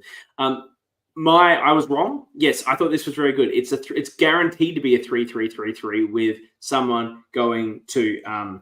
It could have been different. It could have been a 4-2 somewhere if purple had got the black. I think someone from orange. No, because they had different baskets, so they must have put the black one in the one how did they do the different baskets? I didn't pay that much attention, but I feel like it was one basket for purple, one basket for orange. Yeah, so they definitely made it. They guaranteed it was going to be 3-3 on each tribe, and that someone from original orange was going to Exile. I think that's a mistake because they put the super idol in there back. Yes, and it meant that 2 people from orange were going to have the super idol. That's a good point. I like the strat of ensuring a 3-3-3-3 because it's going to make interesting votes. But maybe not have the super idol at Exile, have it there the next round. They wouldn't have had the super idol there if Liz didn't get voted out. They're very keen on the super idol existing. I think they should have held on. Go another round though. Yeah, they should have held it. I think that was the only error there. We line up for the challenge. Well, so we can talk about who's there when we get to the various votes. We get to the challenge, and I read in my notes, I hope they don't show all 6 rounds of this, but then I actually enjoyed the 6 rounds. There's some good like this challenge. We've seen it once in the Philippines, and we didn't see it since.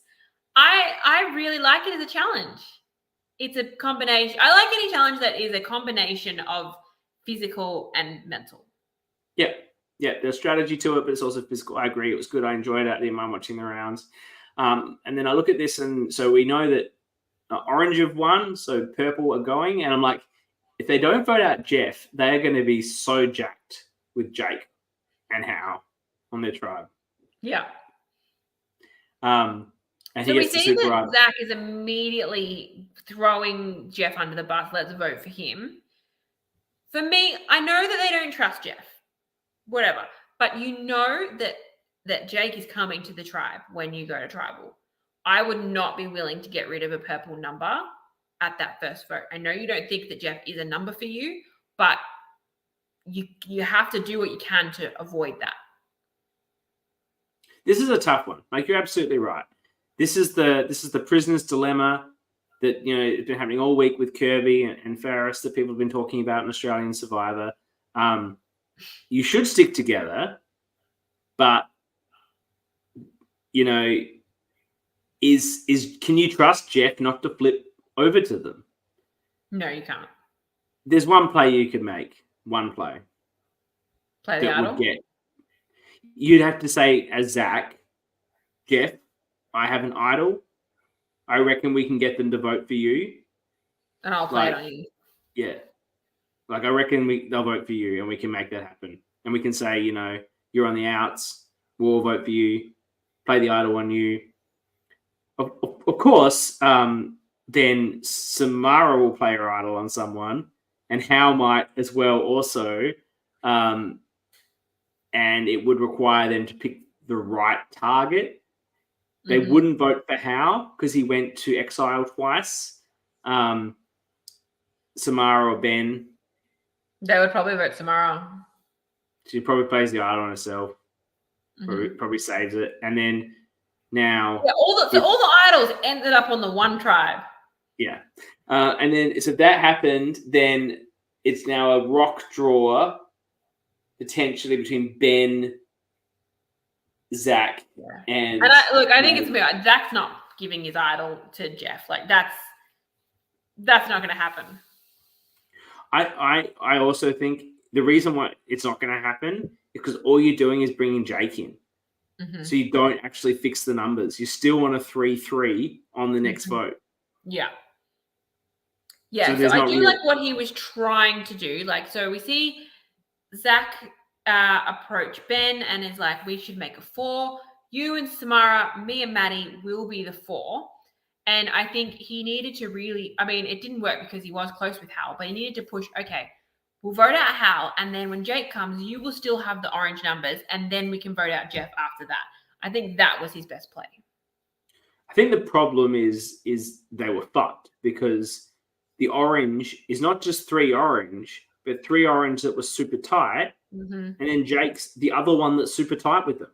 Like, this was their core 4, sort of with Andrew as well, but like, you know, this isn't just a bunch of people from the cohesive orange tribe. This is like the core power of the orange tribe who have all the fucking idols as well. Yeah. Like, so there wasn't a lot they could do. So I do think throwing Jeff under the bus is probably the right move. I just going back to Jake at Exile, I said, I wonder if he'll realize that the idol he's got has purple. It's a purple idol. It's purple string. It's purple half of the super idol. Will he think, oh, maybe someone from orange has the other half? Maybe, you know. He did think Hal. He said Hal's been to Exile a few times, but you know, never thinks to actually. Never asked him about it. And see, there is the problem with it being a real idol on its own. You don't get that. It's never going to play out the way you want it to. I mean, I think the way they originally did it, having them both know about it. But when you have to hide one of them, and the person to Jake doesn't know that Hal's got it, then you don't get that reward. I'll give you wrong. Again, an LRG is very different to a long-term game. You're not going to have someone in a one-day game share that they've got I mean, you do get that, but, you know. No, fair enough. You're right. Stephen tells us that he thinks this could have gone better, like the swap. I'm like, no, it couldn't. It was deliberately set up to do this to you. That's how they had the 2 baskets. It couldn't have gone any other way. And you've at least got 2 of your tight allies. You're not there with Jeff and Maddie, who was like your 5th. So it's actually gone quite well for you, Stephen, when you actually think about it. I wouldn't and complain. You've got a looser group of orange. Yes. They end up sticking quite Caitlin tight. is on the outs. Yeah. So it actually went fantastic for you, Stephen. There's a point where back in purple, everyone just walks off without Jeff. Like, just leave him there. Oh, you told me. And then Jeff pitching, voting Samara in a final 3 with these guys. Yeah, with Ben and Hal wants to be. I'm like, fuck, that's an overplay. Like, why aren't you just throwing Maddie under the bus? But he does well at reading that they want to work with Jake, because he's like, we will be a final 3, and then when Jake gets here, he can be with us. We'll be the final 4. Yeah, but why are you saying let's vote out fucking Samara? Like, you just got to throw Maddie out. Right. And then it cuts to tribal with like 0 information as to what's going to happen. But I guess because there was no actual alternative vote than Jeff. And I said, I don't think Ben's into Zach's nice guy act. He's Maybe not. this is the vibe I'm getting. And Maddie's like, we're sticking purple strong. And Jeff's behind her going like, no, we're not. And Jeff goes 4-1-1. We had a tribal the crew. Someone was forgetting to film Jake for a sec. Had to pick that up again. He's just sitting there. I guess that's what he's gesturing to. Is sticking purple strong. He's saying it to Jake. Yeah. Yeah.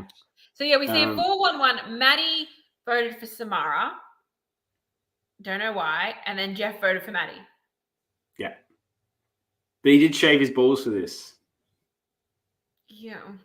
Why? You didn't like that exit statement? I thought it was funny. You think it's gross? You just find testicles gross in general? Yes, they are. They're functional. I thought it was funny. I thought it was funny. Coming from him, I thought it was funny. Why are you shaving your balls for an LRG? Well, he obviously didn't. This is a joke, right? I don't think he actually shaved his balls for it. He probably did. It's a joke. I wouldn't put it past him. I thought it was fun. All right, anyway, we have different views on it. We're allowed to be different. That's fine.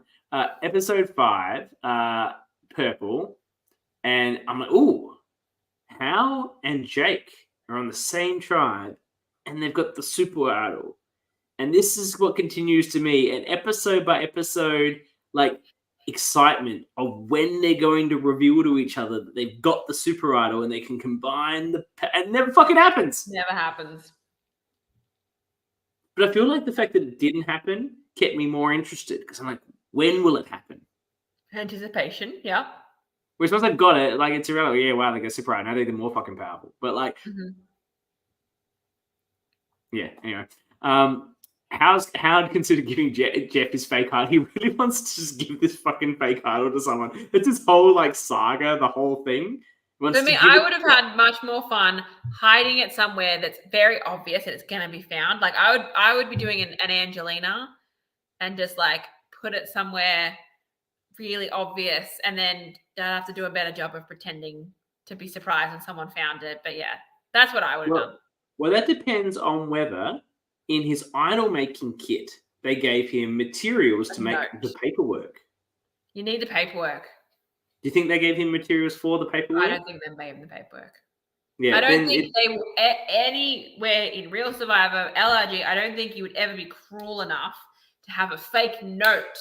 Like, fair enough, if you've got your note and you want to hide that with your fake idol, go for it. But to have a fake note with a fake idol that they've given you, that's too much. Let me do it. Of course you There's not much of a fake idol kit without a fake note. Yeah, you need the receipt. If you're finding it, like, otherwise it's just a fucking stick. Correct. So I don't think Hal could really hide it. He's got to do what he's doing with it.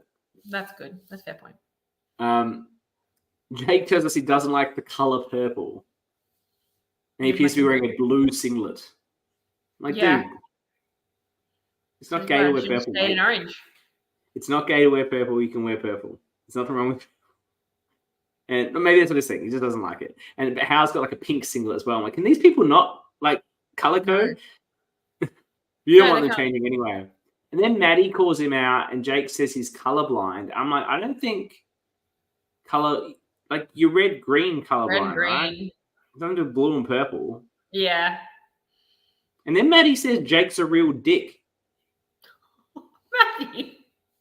Like, no, to his face. I know, but it's just, oh dear. Was she trying to be funny? Like, what was this? Like, and he didn't love it. He's not enjoying that. No, he wouldn't. So I'm like, what were you doing? Like, you're trying to get a bit of a banter going? I don't know. It was pretty weird. Zach is terrified of Jeff. I guess that Jeff's gonna like come and get him after the game or something. And he can't do an eating challenge. They all feel the eating challenge is coming. But at least he's got an idol. They're going to have another double tribal, which I think is sensible. I get it from time-saving perspective. I don't love to, I think, do it once, one and done in a season, because it is harsh when you when you're on the bottom of a tribe and you're like, oh, shit, now I have to go to tribal. Like, you can still Nah. win immunity, but yeah. We're gonna get this fucking merge in this thing. Like, it's dragging. Like, I think this thing No, gets and yeah, merged. like I said, I get it from a time-saving perspective. So I'm cool with it, and I like the mechanic how you can step off. Because like you can step out and go to exile, and everyone's like, "Well, I'm not going to do that because that would be like suicide." It's an individual challenge. Okay, well, I guess I could do it. Like, what? No, it's not offending the rest of my team. It's an eating challenge. It's like, yes, boom. yes, boom. That was well done. But I love that, like, Zach stepped off because he's like, oh, my tummy's not feeling great. I don't want to eat anything. And then it's like, here's some actual food that you like. It's like, oh. I don't want that either. So, eating challenge. How do you think you would have gone with sardines and Vegemite? I think I would have done okay because Vegemite is just salt. So it's like basically salty sardines. I could do that. Yeah, I don't mind. It'd be fine. The crickets? I've never eaten a cricket. I'd be interested to see how it goes. Worm? I might struggle with the worms. I don't know that I would do well in an eating challenge in general, but I would always have to give it a go. I'd be very good at eating challenges. I wish I had. I like that Backyard Survivors eating challenges are actually stuff that like they do weird combinations. I like that. I can pretty much eat anything, and I won't gag on it. It's fine. I can do anything. Yeah, that doesn't surprise me about you. I've done it before. I've done challenges. It's fine. And I can eat really quickly. And then the pickles. Oh man, I would smash those pickles. I'm a pickle person. I like that. I like that for a tiebreaker. It's like, okay, on a tiebreaker for like who goes tribal first.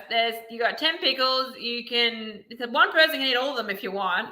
And it's Sammy that's just like, yeah, give me those pickles. Yeah, Sammy's just like, and Maddie's like, nah, I'm out. And then they had the pickle counter. That was great. I like that. This whole thing was good. Are you a pickle person? Can you eat the pickles? No. Take them off the burger? I pickles off my Big Mac. Oh, and I'll take the pickles that you put off and put them on mine. Yeah. That's what I do. We'll get back together next time. Yeah. You're at Exile. It's a good reward. They don't want it. I think what's really smart by Steven here is he takes the paper that told them what they got. Yeah, that's clever. So he can go, look, it was just a meal. Look. Yeah.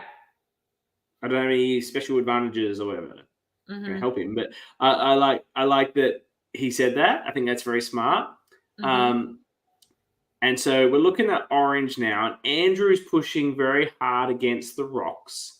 And Liv's pushing. First we had a confessional with Raph, and it was kind of funny because he kept like repeating the crickets. He kept like, he'd be talking, he'd be like, oh, it's burping, yeah. Yeah, I like that. That was funny.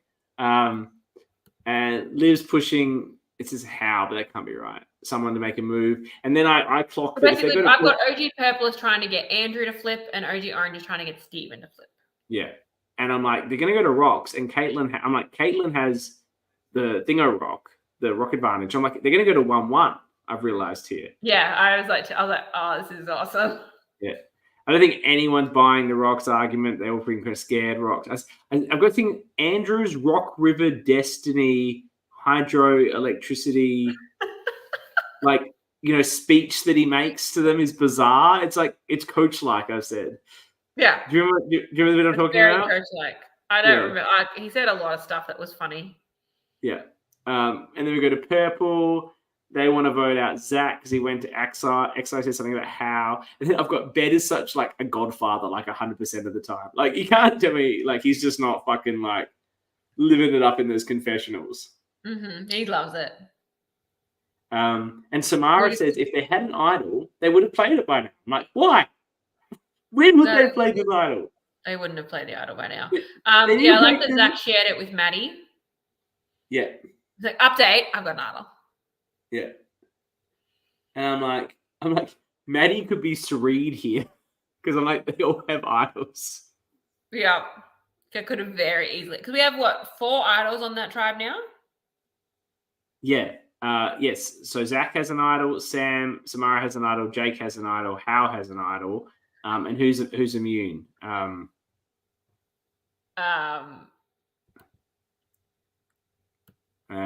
I got winning? Hal won. So he could give an idol. But it's not going to happen. It would mean he'd have to give an idol to Zach. He's not doing it. Oh, no. Sorry. Jake. Oh, no, Jake has one as well. Yeah, there's so many idols. Maddie could be absolutely just serene advantage getting out of this, but they're all good, and they're excited. fair, And if Zach's idol play had been correct, that's exactly what would have happened. Yeah, no, you're right. You're exactly right, because they don't know. Because they haven't. I guarantee you, if they voted for Zach, or if Zach plays the idol for Maddie, I guarantee you, Samara stands up and plays her idol, and then Jake plays his. She's done. And Jake doesn't even know about the super idol yet. That house with the other half. So no. Oh, and then Ben. So that's when Hal would play his for Ben. Would he? Probably. I think if all the other ones have been played, yes. Well, when Jake pulls out his giant fucking dinner plate out of his bag, Hal would probably go, "Hold up, don't play that." Yeah, hang on a second, hang on. I got one of those. We'll just see who they vote for, and then we have to waste idols. All right. Oh, good. It would suck if Samara had played hers first. Well, she probably would. I think she'd be the first to do it. Yeah. But yeah, that's. Do you think Hal would have done something like that? I asked him in one interview. It's pretty bold, but it would have been the sensible thing to do. I think if he'd seen the first one, he'd probably twig quickly and just be like, "Hang on, don't play that. Don't play that." And I'm like, Zach, I've written here. Zach should have looked closer at their faces, like when he gets up to play his idol, but they've clearly voted for him. And I'm like, well, I was wrong. So they had good poker faces, but it's actually a 2-2. No, it's actually it's a 2-2-2. No, it's all on Maddie. What the fuck? Why not the split? Why is it not a 2-2-2? Why was it not a split vote? They had the numbers to do it. Oh, I think though they talked about splitting as well. I think they were worried about an extra vote or a vote steal or something. Maybe. I don't know. It works out for them. Because he just been Exile. Yeah, it would have made sense that he could have had an extra vote. And now we get to Orange, and what I like to call the greatest unfair treatment of Rafe in the history of LRGs. Yep. The way he is tarred and feathered for what he does here. When he is fucking hung out to dry. He have a 50-50 chance of going out. He is hung out to dry by Andrew and Caitlin. I feel like Andrew shouldn't have had a say in it, because when they're having their decision where they've got to come to an unanimous vote, the people involved and the people that are safe don't get to be a part of it, because there's no risk to them because they're not going to rocks. Andrew is now also safe from this, so he shouldn't have got to have an opinion either. It should have been down to Stephen and Rafe. Do you guys want to go to rocks, or do you want to come up with a decision together? Yeah, well, it could have been more interesting. I think maybe production should have interfered, but Andrew was stumping so hard on his political soapbox and making such a strong argument that, it's all well and good for him to be like, "Oh, no, I'm not sacrificing Caitlin." Yeah, you're safe. You're fine. I know. How dare you, Rafe? How dare you suggest that we should vote for Caitlin? And he's just found out he's on the bottom of this alliance. 100%. However, Rafe's actual mistake is not swapping his vote on the revote. That's what he should have done it. Because he sees Caitlin give Andrew the rock before he gets up to vote. So he knows. That was the moment. Yeah, he knows. That's he knows it's going to be a 1-1. And then you come back, Andrew's on the bottom, and you go to those purples and you go, well, this is what happened. This is why I flipped my vote. She handed him a rock. It's a rock advantage, so it was good. And she didn't give it to me. She gave it to Andrew. So it's going to be a 1-1. Me and one of you guys, it would have been Stephen. And I just got completely hung out to dry. So I'm like, fuck it. If she is going to prioritize Andrew, I'm going to prioritize myself.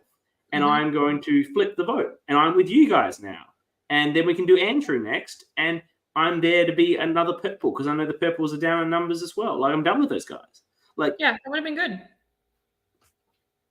That's what Ray should have done. But then the way they talk going to the next episode, also the way Andrew spoke before they started the vote. He's going, "You can see the writing is on the wall." It's like, That's a great argument from your perspective, but it does not do anything to help the purples. The This is writing is on great. the wall. The purples are going to get pagonged. Yeah. Why would we help you with that? It's a good impression. Thank you. Caitlin, at the beginning of this episode to Rafe, I thought we had an alliance. And probably like Rafe were like, yeah, and then you gave the fucking rock to Andrew. Like literally 50-50 chance that he was going to go home. He's lucky to still be there. Yeah. It's so unlucky that Stephen didn't survive. It would have been more interesting because That would have been great. then this next one isn't great, like either because of what happens, and like I thought it actually could be quite interesting, but with the way Exile works, it just gets completely fucked up. Yeah, I didn't like. We'll get to that, but I didn't like the way Exile worked this time because it meant that the oranges were going to save a purple to give them the numbers. So I think if they needed to make it random somehow. Or have a way where one of the oranges could have gone and then we could have done it all again. Yes. It wasn't the production potentially should have been tweaked in the live time here to keep it interesting. But anyway, I just felt really sorry for Rafe here because the way they dog on him for like betraying you fucked him first. Like, unless there was a discussion before that, if it's not Caitlin, she'll give one of us the rock. She'll give it to me. I don't know. Like, it seemed like it all came out of the fucking tribal council. Zach is very much sort of the underdog you root for the whole season. He's the last purple.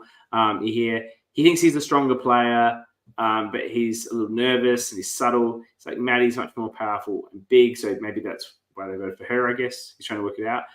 Jake does an amazing job here of faking about not knowing what the super idol is. Yeah. But unfortunately, Hal's there when he's doing it. And I think Hal just locks in. Well, Jake can't have it. Like, no, that didn't even know what a super idol is. Super idol. Like, he's playing this like dumb, I'm a dumb guy, and he's actually not that dumb. And he's playing on this whole he plays that stick. well. Yeah, I'm doing a dumb job, right? That's his stick. He's actually smarter than that. And he's doing that and really like lowering his threat level really well. But here was the wrong time. I'm like, oh, they're never gonna put together.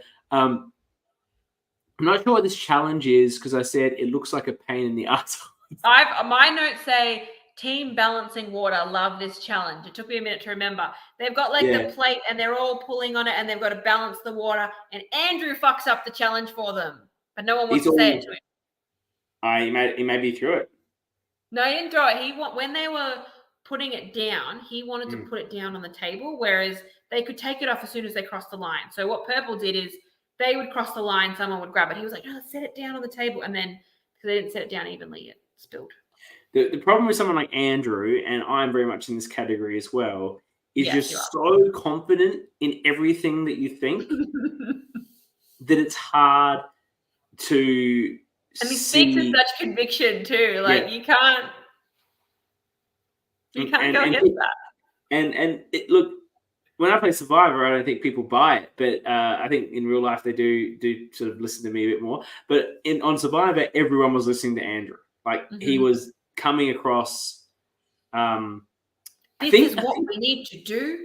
I think it's because we need to set it down on the table. And I can't think of the big words to be able to imitate him properly. I think it's because it was so ludicrous. They're like, "Is this for real? Like, who is this guy?" Person? Yeah, like I think that's what they were actually like that. Can someone tell us? Is Liz still here? He's still. I've been writing with him, trying to get him to appear in the Tea Party, and he's been writing his like Facebook messages to me like that. This is who he is. I love it. Andrew, please come on the Tea Party. All right, we've got to get him on the Tea Party. He's got to be there. Please. I'm just him and Annabelle having a conversation. Come on, it was him and Maddie and Ben. It'd be incredible. Anyway, and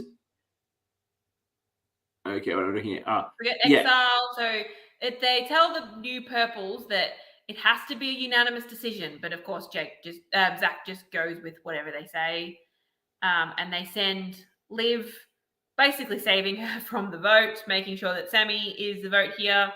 And Liv goes to Exile, and she gets a jar of lollies that says you must keep it a secret, but you can share with whoever you choose. Like, is it a secret or can she share it?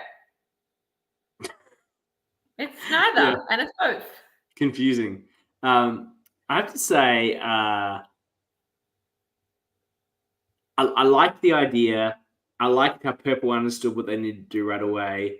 And Liv was the right pick because Sammy is threatening. But I'm like, fuck, this made the episode boring. Like, Rafe might have done something interesting. I agree. I think, I think they should have tweaked it in the moment. I'm happy to have Exile and then have her come back just before the vote, or have her come back as Tribal starting. You don't get a chance to talk. You're going to go to Exile and you're going to come back straight into Tribal. Yeah, that might have made Raph flip. Yeah, I think he would have looked to flip. I think he was burnt. I think he was annoyed. I said, does anyone give a shit about lollies at this point? And also, I'd be pouring out those lollies. There could have been something in there. She was looking through it. Yeah. And then I think, they do a lot of food rewards on Backyard, and I just think I'm hungry. Yeah. I don't need this much food. I don't eat this much food in real life. I don't think that much. Zach thinks that he can rely on the 4 because there's so many oranges. I'm like, that makes sense. He's got a connection with them. Someone's gonna have to trying to be the last purple standing, that's a pretty good strategy because you know that they're not all going to go, like I said before, they're not going to go to the end together. So, yeah. And I'm like, it's funny how this 4 are so tight, but no one's sharing their idols, which comes up a bit later. Hal finds the water clue.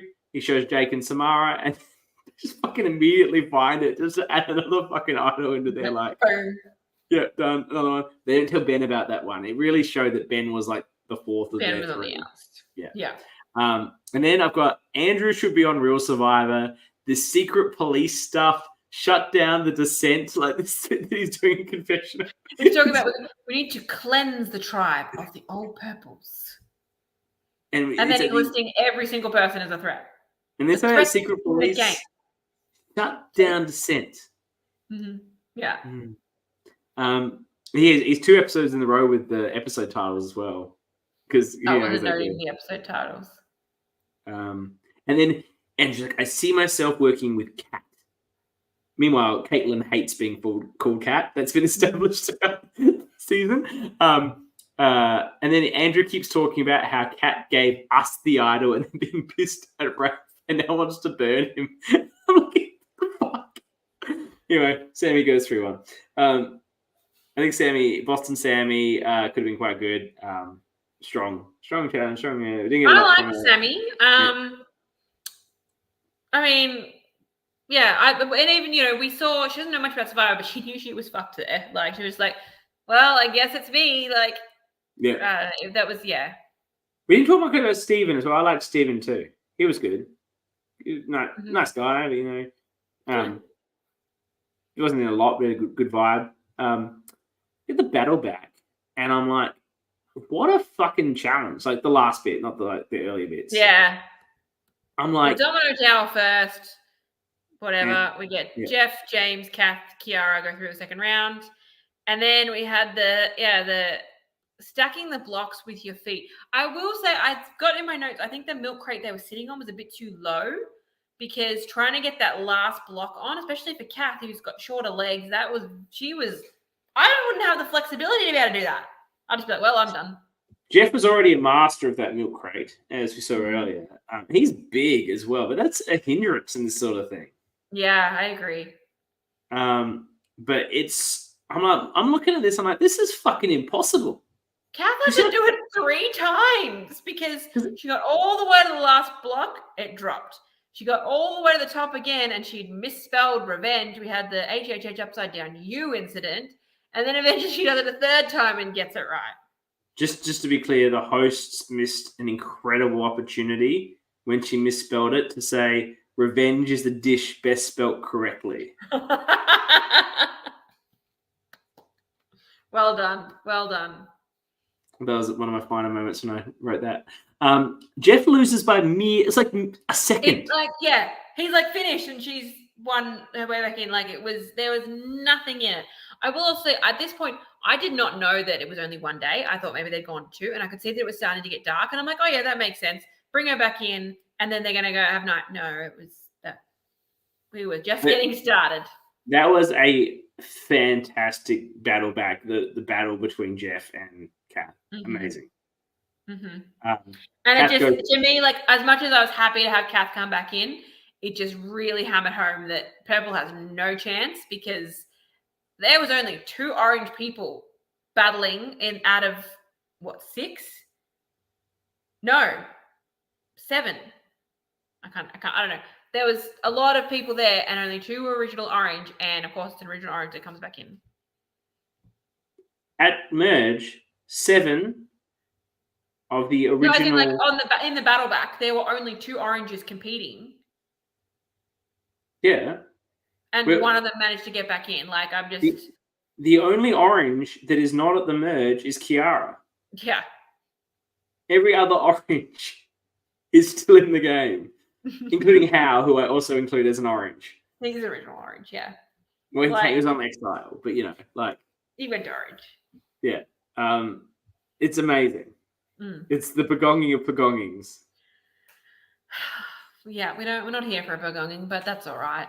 I don't think if Jeff came back, he could have done anything more than Kath could have done. No, they would have needed like a Sammy to come back in or James. Not even James. Steven, maybe. Yeah. Steven or Sammy. Yeah. And Kath goes straight to Exile. What do you think of that? Well, it's good because they're giving her an idol.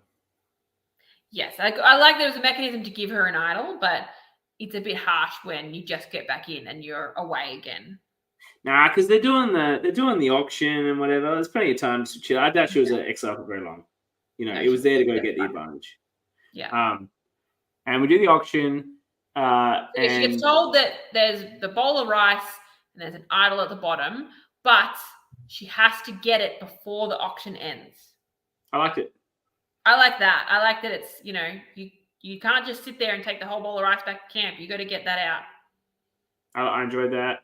I like Ben bids on something. He goes to Exile and gets nothing, but I've got everything written down how much they bid. Yeah, Ben goes straight to Exile. Hal gets a chocolate bar. Jake gets cheese and crackers and like a little mini bottle of wine. The bowl of rice comes off and Kath bids 500 right away. Once again, the theme of my notes, why? Yeah, you're making it pretty obvious. I've been 50 and been fine with that. Yeah, I guess. No one would have taken.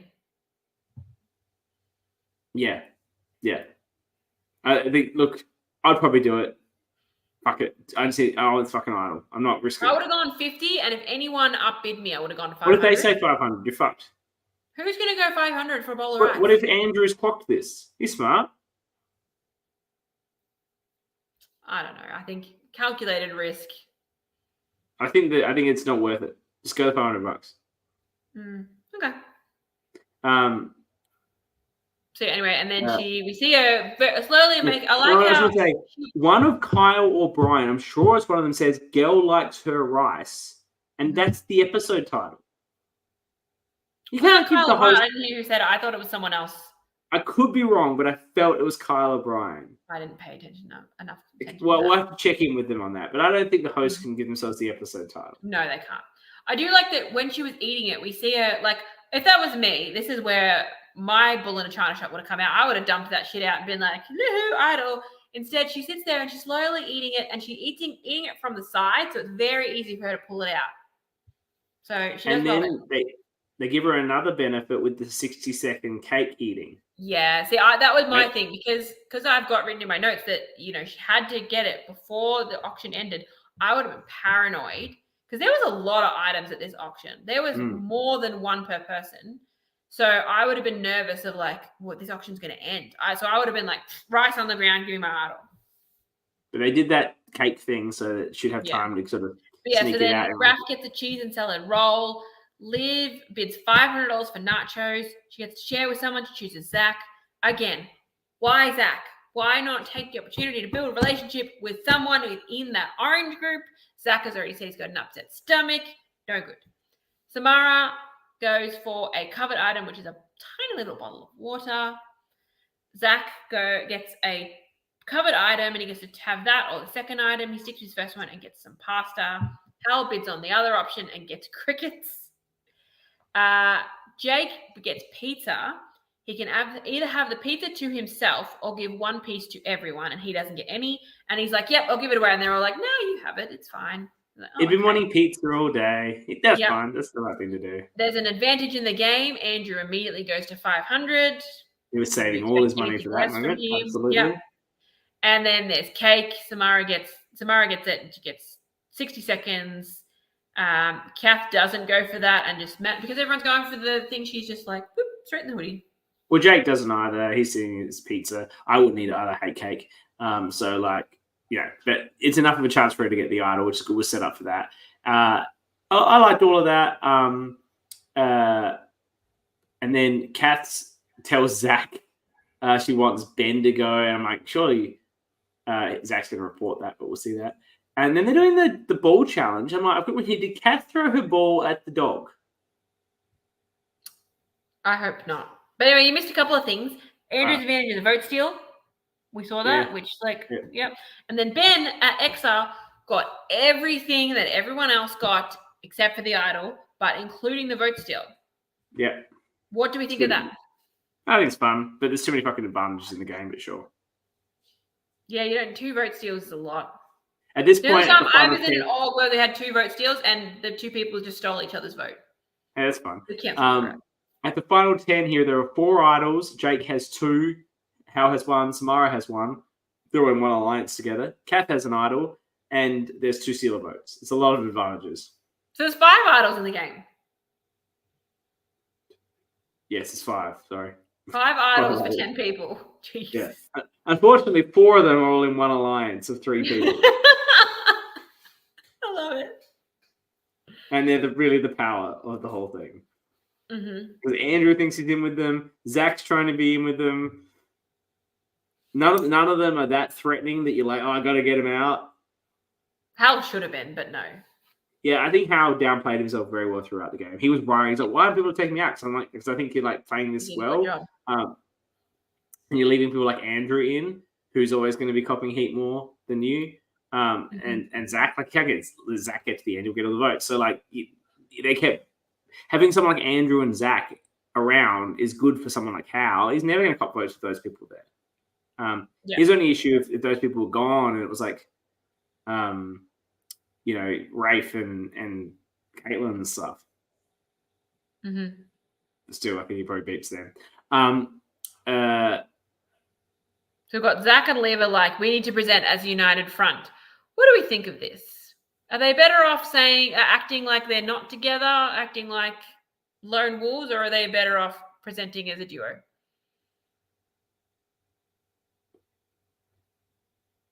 Probably the duo, in the hope that there's a small group of Orange that want to make a move. I think individually at 10 people, one person's vote may not be enough for a flip move. Like if, the move really, like Rafe and Caitlin should really be teaming up with Kath and Liv and Zach, but that's still only 5-5. Like, yeah, you'd need another one. You're not going to get it. It's a tough group to put together in the first place. Got a group of 3, and you've got Ben who thinks he's their 4th, and you've got Andrew who thinks he's their 4th. Yeah. And both of them are I think Ben thinks he's higher than 4th. I think because I think earlier on he was quite close with Samara, and I think she's moved away from him a bit, but he hasn't realized it. And Andrew thinks he can talk his way into anything. Yeah. So he doesn't really care if he's 4th. He'll work it out. He'll sort this shit out. He'll be fine. Andrew also probably realizes that he's fucked. Like, he's not going to get to the end. Oh, he thinks he is. I don't look. Maybe he's not as self-aware as I'm projecting. But when you're as confident as that, you sort of think that like everyone's going to see how good you are because you know how good you are. So surely they're going to vote you out. Like, you can try and sell yourself down, and you got to throw something out there. But fuck, like, people aren't morons. Yeah. Not fair. But anyway, we go to the challenge. We got the balancing the ball on the stick. They were like snooker balls. That's interesting.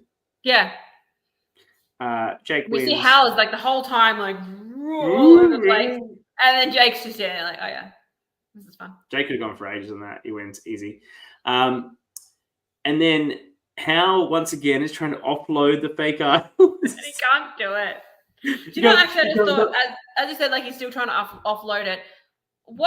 This would have been a cool twist. This is completely unrelated, but he's got a fake idol, but you have to give it to someone else by this point, get them to accept it. Otherwise, there's a penalty. Otherwise, you lose your vote or something. That would have been fun. Yeah. Wouldn't have mattered. But yeah, yes. Hal goes up to Kath and is like, I've heard your name. I've got a couple of idols, is what he says. Well, I think that's important. No, I think that's important. It's a bit of an oversell, but why are you giving me your fucking idol? Yeah, so I've got 2. Yeah. My Kath's like, don't worry, I've got one too. Why, Kath? And he's like, interesting. I would have been like, oh, great. Here, I'll take your idol. Like, she doesn't know it's fake. And then, hey, now she's safe for this round and then safe for the next round. The thing about how handing off the idol, you might have a couple. I guess, wouldn't you rather play it for me? But I guess it's very big thing to do, particularly if it saves her, it puts a huge target on your back. Why are you doing that? But also they're like, oh, we don't have that many numbers, but it's all right. We don't need them because I'll give you the idol. Yeah, he's also betraying the alliance, but she just play it. Yeah, look, it makes more sense for him to give it to her. But she's like, I've got one. No, why don't you just take it and have 2, Kath? Yeah, exactly. Save yourself for 2 rounds. Great. Just take his fucking idol. Mm-hmm. No one's taking idols in this game. It's this constant behavior of like, anyway. So he's like, Andrew's going to use his steal a vote so they can split between Kath and Liv. It seemed like a completely pointless number machination that he wanted to. I think he was just getting the economist in him was just getting too like, oh, look at these numbers I can crunch, and then like he's also wanting to offload the advantage. I think he wants to get the advantage. He wants to get rid of it. Yeah, I agree. I think when you've got a public advantage, you might want to get rid of that. It's strange though that he waited the whole auction and bid $500 on it immediately to get it. Yeah. Maybe he was hoping it would be an idol or something, but it's a fucking steal a vote, so let's just get rid of this fucking thing. I think it was also he maybe wanted to make sure that he obviously wasn't tracking how much other people were spending because he was the only one with that amount of money, so he could have bid a lot less. I think why? It's not actual money. But then you might be able to get something later. The advantage is always last. Fair. But I think also you more just want to make sure that Zach and Liv don't get it. Yeah. That's the biggest thing. Anyway, so Kath plays her idol. She has 5 votes. They're nullified. Liv has 4. Ben has 1. And so Liv goes here and Zach's the last purple. Mm-hmm. Yeah, so the 1 vote for Ben is from Kath, and then because she was trying to get Liv and Zach to vote with her, and they ended up just voting for Kath. Only Zach does. Liv doesn't because she does the vote stolen. Andrew's vote stole actually makes sense here because there is the potential. They've only got 4 on Liv. It would have been 3 on Liv, so they could have had 3 on Ben. Yeah. So it actually makes sense what Andrew does here. Yeah. Because it could have been a 5. It's because the split. This is why Andrew's pissed off because the split is supposed to be 4. Yeah. So let's go into that because Andrew's upset that the numbers weren't split properly. But they actually were. Andrew had Liv vote herself off in a tribute to Stephen Fishback. Yes, I like that. Anyway. I'll pay that. But yeah, he's upset because it should have been 4-4, whatever. But I think because he's confused that he thought it was 5-3-1. But one of the Liv votes wasn't read out because they didn't need to. And then I think he's forgetting that Zach voted for Kath because he's saying these numbers, they weren't split properly. Someone didn't follow the plan. No, everyone did follow the plan. He just didn't expect Zach to be a part of it. Yeah, okay. Yeah. Kath, and they're like, "Why'd you vote for Ben?" And Kath's like, "Oh no, random." It's like, why me? Just a random. Because I hate you. Why do you say? Because you're running this tribe, Ben. Because you're killing this game.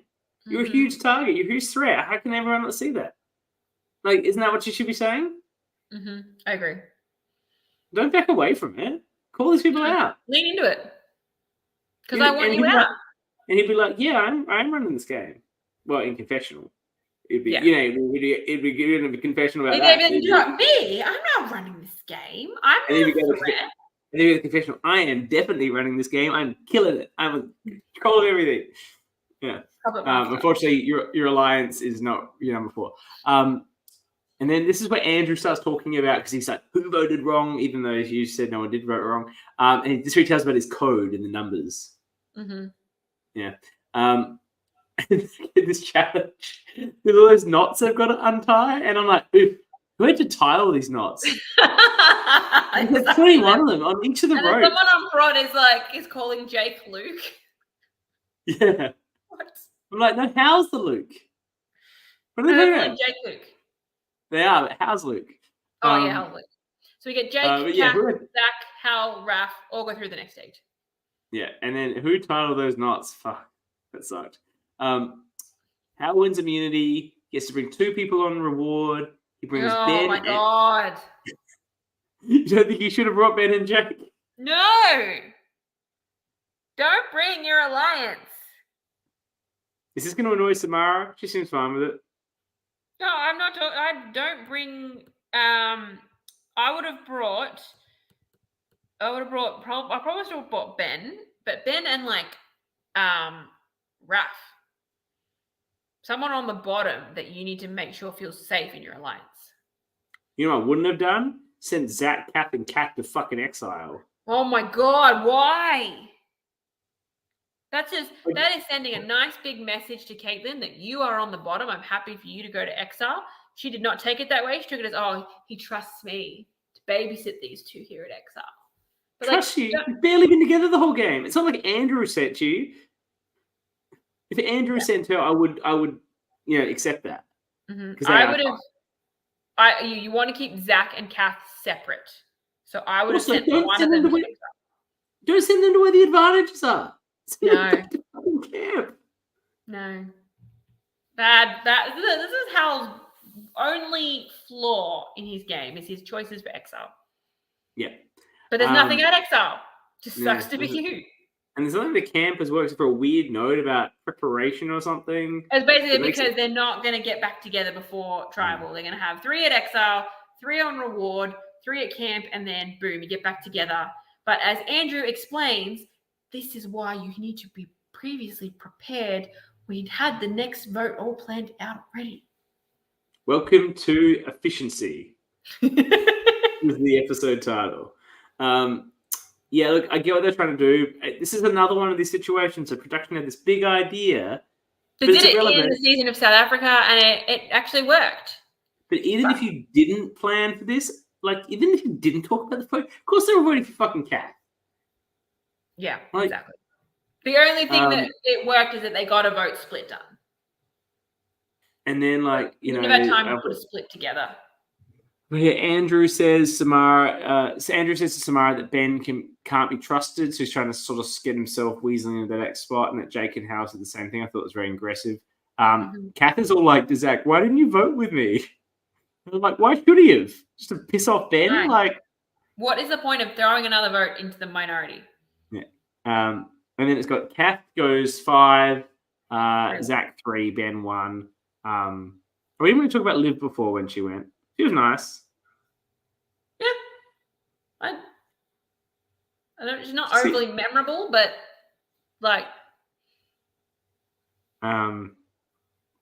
Kath. Look, this is the second time we've viewed Kath on this podcast. We saw her play. We didn't really get to see her first. Well, we reconstructed it to some extent in Melbourne 1, and what was potentially a very nothing game turned in quite a memorable arc for the 2 episodes from the merge. An incredible performance in the battle back. played the idol. A bit silly with what she did with Hal, but I'm sure she's proud I of. think overall we like Kath here on the podcast, and yeah, I think she did as well as she could have. She did comment early in like the second episode where she threw out Andrew's name, or it might have been the first episode. She was like, "I'm just someone that I like to make decisions and go with it, and that could do well for me or could get me voted out." So she's aware. I might have said in this podcast before, Kath's a fantastic person. In playing with fire, she was doing sound, but in Uncharted Waters, she spent the entire 3 days in the kitchen cooking food for the crew, cooking other food for various things. Dylan was also helping her, but it's not a thankless task because everyone is obviously very appreciative of what they're doing, and it's probably the most thanked task in terms of the people saying thank you all the time because they're making you food, but it's not a fun task. No one wants to come and organize a amateur survival. You're not watching the gameplay. Fucking making people food. That's what legend she is, that she does that sort of thing. So Kat's great. Twist, we're going straight into the challenge and then a vote. And I'm like, well, that fucks Zach. Yeah, that's what I thought too, but I know. Well, that's Survivor trivia. If I was on this, if this was the level of questions that was going to keep coming, this game would have finished at 24 hours later. If you and I were there, I'd be like, okay, can you give us a hard question yet? I think I'll be like, you need to start taking off the multiple choice. Yeah. How did they even get through 5 questions? I don't know. I reckon Andrew was locked in. I reckon he'd be with us to sunrise answering questions. Yeah, I think so. I mean, I thought Zach was meant to be a super fan, but he didn't know that Palau was a season that people were gone before they even split tribes. He got confused. It was the choices were Palau and Panama, I think, and he said the wrong one. Yeah. Okay. I think he knew which one it was. He just said the wrong word. That's hard. Andrew wins, and then before they even get to the vote, Zach's like, "Peace out, bitches." Any final words? That was a good moment. No, I was very excited when it was a 4-4 tie. I was like, my notes literally say OMG because I did not see that coming. How did that get sorted out? How did that happen? I don't know. They had it sorted. And then, so on the revote, it's 5-1 because, Jake, Samara both go, all right. Hal's the only one that doesn't change his vote. Andrew had been buttering up a Ben boot for a while. Mm-hmm. He'd been trying to sell to everyone on the original Blood Orange that Ben was untrustworthy. Mm-hmm.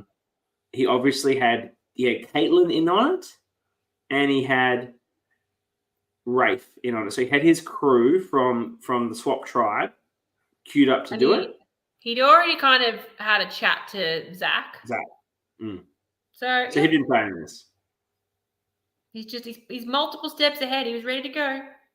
Now on the flip, he'd put that work into Jake. He'd put that work into Samara, not to get them to do it the first time, but when rocks are threatened, they're like, "Oh, fuck it," and they both just chuck the vote the other way. We're not going to rocks for Ben. Really exciting. I thought this was going to be just a fucking dead rubber, and there goes Zach. But again, Andrew sort of came in to save the day and make it an interesting vote, at least for this one. Yeah. Well done, Andrew. This was Andrew's opportunity, though, to take over the game. Yes. We'll get to that. Which he doesn't quite do. So we have the challenges. I've called it musical bucket items. Yeah, this was good. I've written here. We had one person eliminated each round. Raph wins immunity. Yeah. Who wins? Raph. Yeah. I'm putting Raph for. I just do it. I've been doing it for Because you've obviously got an E on the end of it in your notes. I think that's why you're saying it. No, I don't know. I've just known people that I've known that were Raphael that shortened to Raph said Rafe. Okay. Sorry. There's some of the Aussie ones go out Rafa. Anyway. I'm like, Zach's locked in with Andrew's core. But the problem is the other three have all the Yes. Like, And we see Andrew go up to Samara and propose a final 3 with him. And her answer is, I don't know. Always say yes. Someone not comes to Samara's you and style. says, I want to go to the end with you. Yes. That's not her style. Always. And now Andrew is randomly getting bothered by Rafe again. Like, gotta get rid of him. Like, I'm like, he's voted with you all the time. He just did your move with Zach. Like, get over the fucking You need to go rock one more thing. vote with Zach, get out one of that group, blindside them because they've got all the idols, and then you would have been good. I think it's not viable. They have the super idol. They don't know that they've got the super idol yet. Look, this is probably true. They might be able to get super. I don't know. Like, yeah, he just gets this weird fucking. He's got this weird problem. This is Andrew's major failure of the game with Rafe because of what happened on the rock thing. Even though Rafe has continued to be loyal the entire game, and I stand by that they fucked Rafe on that. And notwithstanding that, he's stuck by them. Stop freaking out about Rafe. He's with you. Yeah, exactly. Anyway, Rafe's pretty excited because he hasn't got any votes the whole game. And this it's midnight at the final 6, and it was like 9 p.m. No, it was like 10 p.m. at final 9. Like, this is where I was like, oh, this is going a long time. Yeah. So while we're here, then I go like, sorry, Andrew was trying to set up a Rafe boot on this one, which he shouldn't be doing, but then Rafe wins immunity, and now he's like, oh, I'm just going to set up. So he's like, he's got to try to do that final 3 that you mentioned. That's not working. He's got a final 4. And I'm like, no one's going to go to the final 3 with Andrew. Like, surely. He needed to win out, and he wasn't going to do that. Caitlin would have. I think she sticks with him. Caitlin's the only one, yes. And maybe Zach, because Zach just wants to get there. Zach versus Andrew would have been actually quite interesting. I think Andrew's best bet probably was to keep Raph and Caitlin and Zach, take out the other 3, have that as a 4, and then try and take Zach out at 4. Yeah. Then Andrew wins it hands down. Yeah. He just has this distrust for Rafe, which is causing the problems. Yeah. And he thinks he's closer with the other group, the final 3, and he's not. He's not. This one's quite good, the Tribal Council, because someone finally hits back at Andrew's analogies about shooting blanks. Before that, oh no, wait, sorry, I'm gone. I've scrolled too far on the next one. You keep going. Because Andrew's like, we're storming the castle, the balustrades are out, we're firing the trebuchets. I don't know if that's what he's saying, something like that. And Zach's like, I'm not a castle.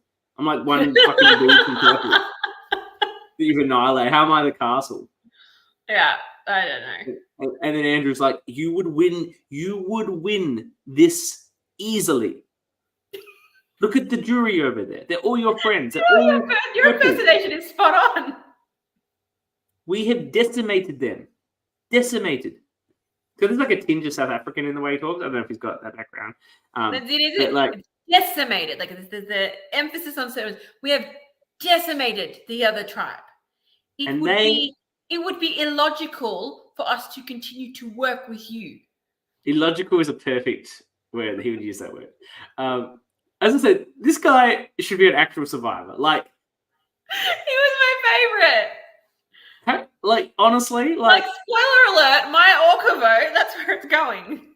He could, Jeff gets a vote, I'd say, somewhere, but, Andrew's been amazing. And he would be great on confessional. His confessionals are incredible. So, anyway, Zach goes 6-1. Votes for Jake. Yeah. Into the final ep. It's a good recap. I like the recap. Yeah. It's good. And, the orange, they're the final 6. That's what Andrew called it at the start. It's like, we're going to decimate them.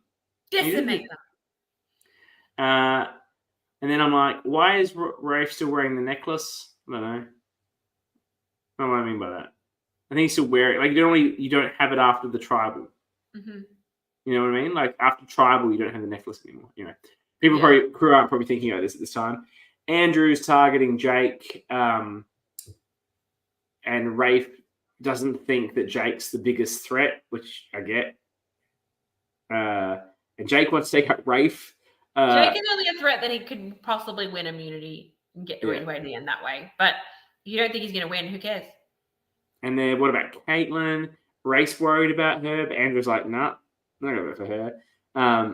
And Hal says it's between Caitlin and Rafe. And I'm like, Andrew has actually positioned himself incredibly here because they're not looking at him at the final 6. They took him at the final 5, but they're not looking. I guess with all their idols, they're like, we don't give a shit. Like, we can do what we want. They're protected. But they still don't know that they've got it. Everyone only knows about their own idol, and they all know about one of Jake's. Correct. So it's just so funny that they're so cocky. They don't realize how cocky they deserve to be. Well, I think they assume that Jake's going to win most of the immunities as well, so they've always got that.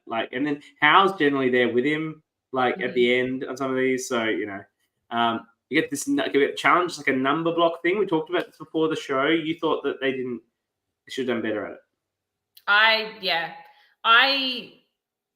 agree with you. I didn't do it in Roman numerals, but I was like, that can't be that hard. So I just got my whiteboard out, wrote down numbers 1 to 9. I had it done in about 60 seconds. I say, number 1, you don't have the whiteboard. Number 2, they've been playing for 19 hours. I didn't have 9 little tiles in front of me. Yeah, they've been playing for 19 hours or something. Okay. And sorry, it would have taken me about 2 minutes then. And you have to compute. It's easy to see the pattern with normal numbers. I can read Roman numerals, but you got to see the pattern in Roman numerals. That's a different skill. Still, I would have put money on the Economist to beat Samara. Yeah. Well, I don't know. It would What be Samara illogical for me to try and win immunity and heighten my own threat level. Sorry, I'm just having fun saying illogical now. Anyway, I think Andrew would have been embarrassed that he didn't win this. He would have been, yeah. Good on Samara though, amazing victory. And then she also doesn't realize that her idol lasts the next round. She is there going, my idol has to use this round, and then Rosie from season 1 is on the crew and is like, Rosie the legend is like, nah, you got it for another. You got another round. She's like, so I'm safe next round. Well, if you want to use it for yourself, yeah. Oh. And then something that baffles me, we get to tribal. Jake has 2 idols, 2 opportunities to play them, and chooses not to. All right, James. So Jake rolls. I've got to hear, I'm like, now that Samara's won, Andrew's back to targeting Jake, and Rafe wants to do it. I'm like, why are they just talking about Jake? It's not at this point about who you want out. It's about who you want at the end. Just work out your 3 and work to that. That's what Jake, Hal, and Samara have done. That's their 3, and that's what they work. So it doesn't really matter who they take out. Yeah, we've basically got the 3 from one swap tribe, 3 from the other swap tribe. So the smart move would be to everyone stick with your swap tribe, but Andrew's like, nah. And then Samara gets pulled over to the other 3, and she's like, I don't know. And now Rafe is targeting Jake in front of Samara. So now they know who to play their billion idols on.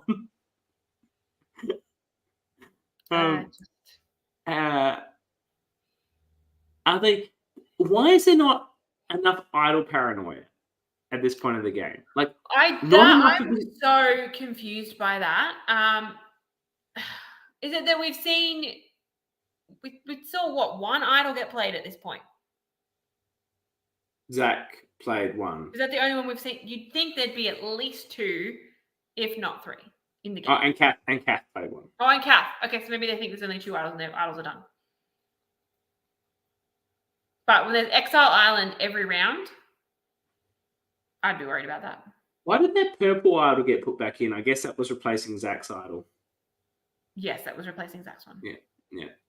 So that was another thing. And inside the urn, a little after show thing, they talked about how when an idol is played or someone goes out with it, the idol goes back to where it originates from. So Liz going out with hers, she found hers at Exile, it went back to Exile. Jake got his in a challenge, so basically at camp. Not Jake, Zach. So his one goes back to that camp. Yeah. I don't think they really need to put that one back in. I guess I'm probably hoping Zach would. If you're going to put it back in, I would have thought it made more sense to put it back on the Orange Tribe. Yeah. No idols get played. What the fuck? I've said. Rafe goes 4-2. I'm like, obviously Andrew's happy to be number 4. And then like Andrew's still going on about the fucking rocks. I'm like, Jesus, Andrew, I'd like you to see you in Rafe's shoes in that situation. Mm-hmm. He's still going on about it. You know, like, we've eliminated Rafe because he couldn't be trusted when he refused, when he tried to throw out poor Caitlin's name, or Cat, as she likes to be called, name. We voted Stephen out of the game. Even though Rafe has voted with me every single time. He was so scared. Now I'm putting the South African accent on, even though I don't think it's there. He was just too afraid to go to rock, so he threw out Caitlin's name. It's illogical. It's illogical. I don't know if this has been the approach I wanted to do, because I said I'm trying to get Andrew onto the tea party and he's not really committing. And he did express that he wasn't particularly happy with the coverage that was done of Backyard Survivor back in the day, by whoever was doing it back then. And I promised that this was a better show and of higher journalistic integrity, and just better content. And I think it is a high standard, but equally I don't know how he's going to feel about the impressions. But it's because we like him. We do love you. We love you, I am not going to be doing an impersonation of anyone I don't like, because that's just mean. He's also so good that he can do impressions of him. Because of the way he speaks and his, like I said, his $10 words, you can impersonate him. He's I amazing. just don't have a big enough vocabulary to do it properly. This is only love, Andrew. If you're still with us 2 hours and 21 minutes into this, it is only love. No, I still don't get the Rafe thing, but whatever. We love you. Yeah. Anyway, we go to the next challenge. They're doing the. No, you missed the bit where Jake can't remember Samara's name despite he's been aligned with her the whole game. He's been with her the whole time. What's her name again? And what's the name he comes up with? I didn't write it down. It's like something ridiculous. Taisha or something. Tanisha? Who's Tanisha? Oh, there isn't a Tanisha. There's no Tanisha. That was funny. All right, there we get the challenge. They're balancing the little stick things, and you got to hold them. And Jake wins immunity. Good job. Caitlin's very close, though. Yes, very close. Samara tells Caitlin's going to be Andrew. She respects that, but she can't vote for him because of how close everything they've been through together. Andrew wants to vote for Samara and pitching to Hal, and then Jake. They're the three amigos. He's like, no one's going to vote for me. He's like, no one will vote for Andrew. They will all vote for Andrew. He's like, no one likes me. I'm like a hate goat. Well, he doesn't. That's my word for it. The hate goat. Yeah. Like, this ain't gonna fly. He would win. Yeah. I think he wins all the votes. He's like, they're gonna vote for, and like Caitlin's not gonna. He's like, we're gonna do Samara because he's trying to protect Caitlin. He's like, we're gonna do Samara because Caitlin won't win the challenge. I'm like, dude, she was like right there on like the last two. Yeah. Anyway, and now they're eating chips. I'm like, why have they been like hot chips, not just fucking crisps? And why have they been given chips? Fuck this nonsense. There's too much food. So starve them. It's Survivor. Yeah. Fuck this. Why are they getting chips? You can quit the game if they want chips. Anyway. And then final we go one. Tribal, and we see like while they're doing the questions and everything, Jake goes to hand an idol to Samara, and she's like, oh, it's fine, I've got one. And then so she tries to give it to Hal, who's like, no, I've got one too. And then they look at each other like, what? Look at us. It was a fantastic moment. I loved that. The whole time you're like, why are you guys not sharing your idols? You guys are so tight. And then the three of them, it's like, how many idols do we have? Of their 4 idols that they had in their alliance, only 2 of them even get played. It was so good. And then Andrew has some sort of who do you trust thing is his final spiel. I don't know what he's going for. I'm like, why wouldn't Jake and Howard trust Samara? And then Andrew says he thinks the numbers are cooked. I'm like, no shit. Why don't you keep Raph? Anyway, and then Howard tries. And then Howard plays his fake idol for some reason. I think he just wanted to do it in front of the jury so they could be like, "Hey, I got a fake idol." And it's like, a fake idol. Play a real idol, and Samara plays. Everyone gets an idol except for Andrew. I think it was a mistake for Jake not to stand up and saying, "I've also got 2 idols, but I don't need to play either of them." He should have done a Caitlyn and played the idol himself. Yeah, that didn't go down well. I didn't enjoy that either, but we didn't enjoy it at the thing. Look, obviously at Final Tribal Council he can bring up the idols, and he sort of does. But I feel like it'd be better to do it here. Everyone's breaking out the hardware. You don't have to play him. Just go. Just so everyone's aware. I have 2 of these things. Because it's just got a bit more impact. Because then the jury's thinking about that in between now and then. You don't want them just thinking about it later. Andrew goes 3-2. Yeah, goodbye. You were great. You're a legend. You really put this season on your back. That if I'm ranking everyone that was on this cast and putting them best to worst, Andrew's up here, and the next best person is there's a gap. He was the star of this show. I enjoyed him. I would say this is the 4th season we've covered. That's going to be near close to 70-something people. He's the best character of all 4 seasons. Ooh. Okay. We've covered Calvin once. Calvin's better in he is better in Backyard and Melbourne. Yeah. I'm struggling to think of someone that tops him. So all right, I'll give you that. And there's no one. Rosie. I'm a Rosie fan. I love Rosie, but there's no one as good at the confessional as him. There's no one like him at all. He's very unique person. I think until you get to Annabelle's confessionals, no one is as good as he is. No. Annabelle's confessionals are pretty amazing as well. And it's just the way they talk. It's like they're just so comfortable on television. It's all so eloquent and clear and thought out. And just what is this? It's so unique and interesting. Yeah. So I think he may be one of the most interesting players. And I do believe that the backstory is that he played this, and he's a good friend of Dan from Canberra. He's from Canberra.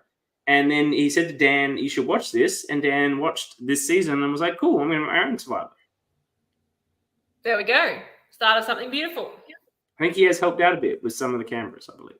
I think you could actually see him running around and crewing on the Canberra season we just covered. I wouldn't have known who he was though, but that's cool. Yeah. So Jake wins. The final four, we have the dominoes. This is when they reveal the Super Idol, and they're like, or maybe there were 4 parts of the Super Idol. No, there's just the 2 parts that you fucking had the whole thing. Just anyway, Howe feels really good about his game, but just needs to get there. Jake wins immunity for 4th. I thought it was 4th. Third. And I'm like, Jake and Samara should really take out Howe here, but I don't think it's super obvious because everyone's been building up Caitlyn as everyone loves her, and it's just not in their nature. I think they've been downplaying Howe. Howe's been downplaying himself. Yeah, some people were building up Caitlyn. They were downplaying Howe, and I just don't think it's in Jake and Samara's nature to burn him. No, I think they were just loyal to him, and good for them. Yeah. I'm a fan of loyalty. Look, you're not playing for, exactly $500,000. You can have some scruples if you want. That's the sort of people they are. And it's good for them. Caitlyn goes 3-1. So we've got a Howe, Sam, Jake, final 3. And Howe kicks up his final tribal council saying his name was never written down. It's a pretty strong start.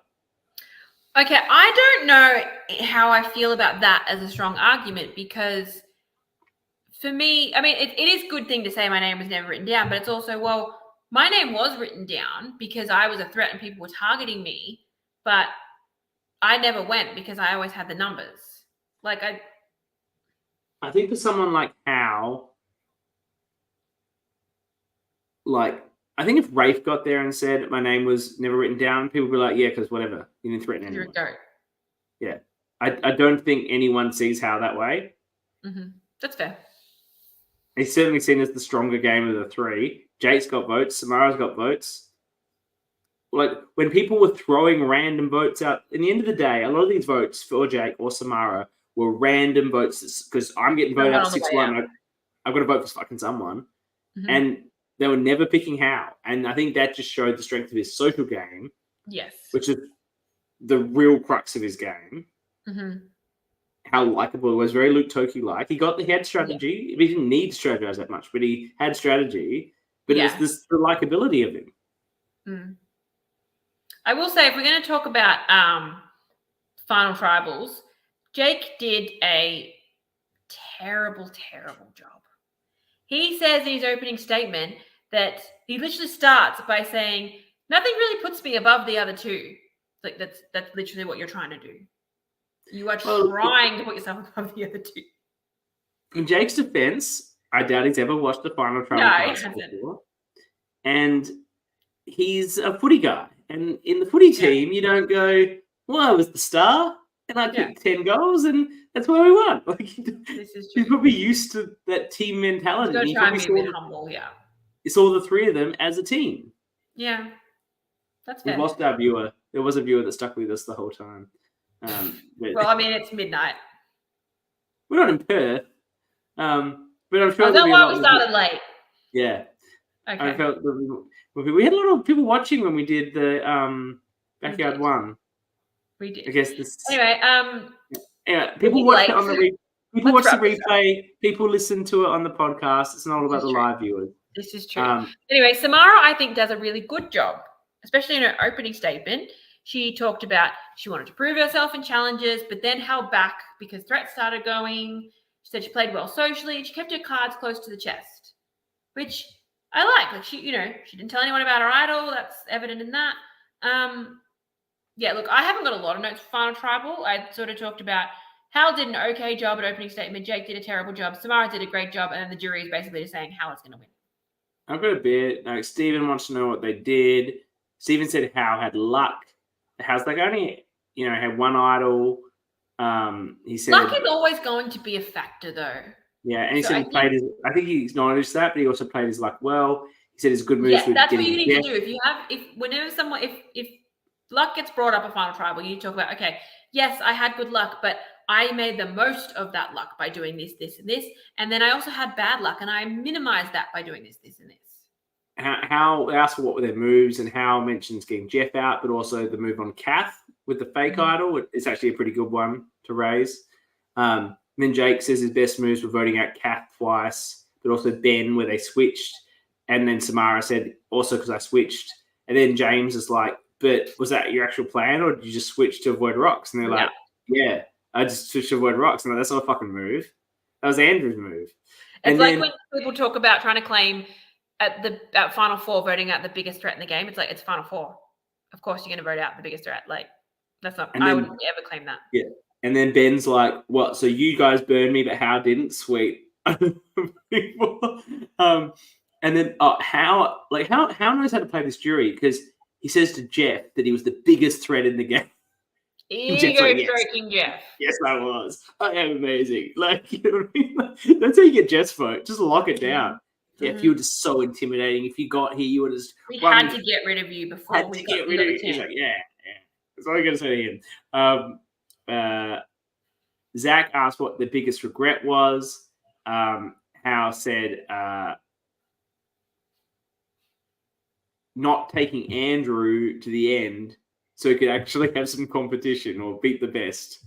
Again, it's another pump up for Andrew. Ego, yeah.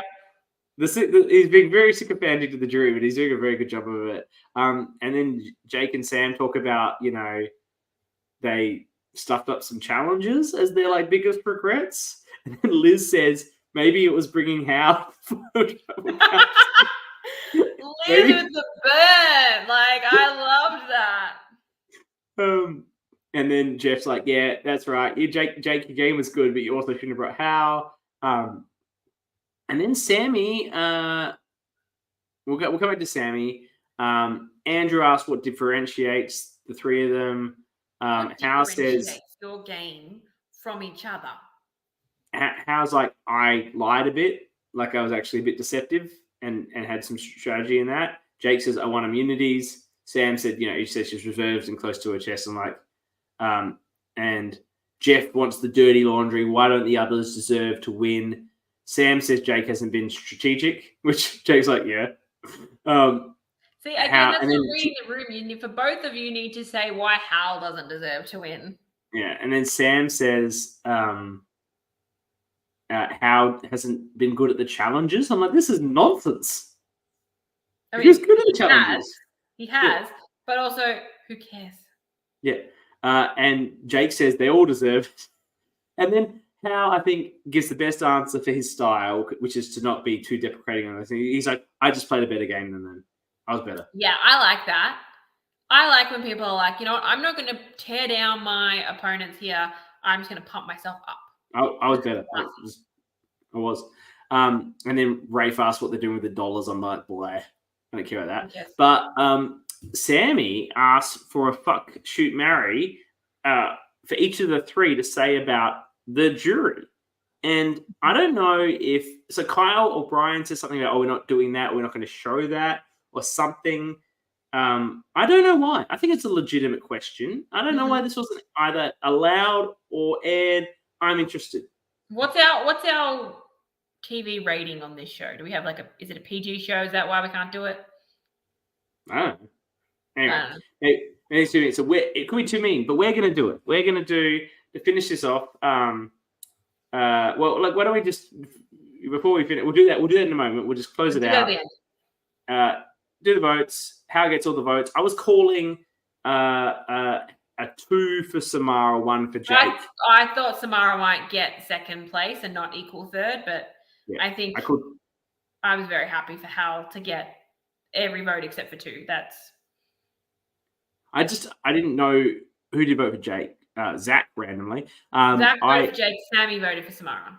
Yeah, I just, without even thinking about the numbers and who might vote for who, I felt someone's going to vote for Jake. Someone's going to be into his style. And I thought Samara's final Trump Council was very good, and I thought it probably earned her a vote or 2. I think going in, she probably didn't have votes, but she was a very strong performer there, and I saw much she won or 2. But yeah, so we both sort of had the equal prediction there. Hal's a great winner. I think Hal is a very good winner. Yeah, I agree. Look, and I'm glad he won because, if I'm going to do a hour and a half, 2 hour deep dive with someone about their winning game, it would have been difficult with maybe Jake or Samara. But with Hal, I think that's going to be a good interview. Yeah, I think he had a really fantastic, interesting, subtle game full of his social ability. Great. Look, and I think he's going to be I think he's just a really likable person. He definitely Luke Toki vibes. I think it's very interesting, and it's a good winner, I guess. But before we go into that, I think listening to us here, if you listen to us talk about this season, and maybe this is just us, probably seems like a pretty good season. Okay, sure. I don't know. I think we made this interesting. Look, you and I, we are hardcore Survivor fans. Even though I have said this is the least favorite one that we have covered, I still enjoyed it because it's Survivor and I love Survivor. I'm not going to say it was bad because it wasn't bad. It wasn't as good as some of the other ones we've seen. But at the end of the day, it's still Survivor. It had some good challenges. It had some good cast. It had some good twists. Kyle and Brian, I think, do a great job. I think this was an enjoyable season. I think they could have, and this is always Kyle and Brian's issue, and it's obviously their style, and they would have thought of this, I'm sure, and they've decided not to do it, and that's their call. But they like to have long episodes in all their seasons. They like to go run up the hour, and you just don't need it. If it went for 40 minutes, this thing could actually be probably either be a bit more fast-paced and a bit more interesting. Because the problem is the votes don't end up being interesting because of the pagonging, but there's enough there to make it interesting, but just sometimes with the hour it can be a bit of a slog. It drags on. Yeah. Cut it down. So, but that's their call. That's how they like to make their shows, and that's fine. That's their prerogative. Good for them. Okay, so fuck, shoot, marry. For the jury, it can't be anyone on the final three because the question was for the final three to do that. Okay. You can pick what you're going to do first. Which one person, one of the categories? I'm going to fuck Sammy. Yeah, look, I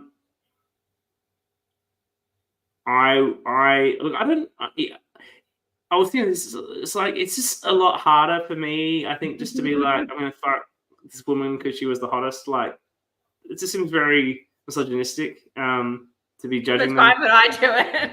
It's fine for you. It's fine for a woman to do it. For me, though, I'm all about, okay, I love a great smile, and she had a great big smile. So that's my justification. The most attractive woman to me is probably Olivia.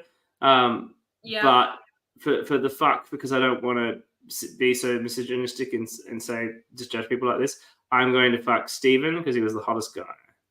Okay, I can respect that. He's an attractive man. I am going to kill Ben.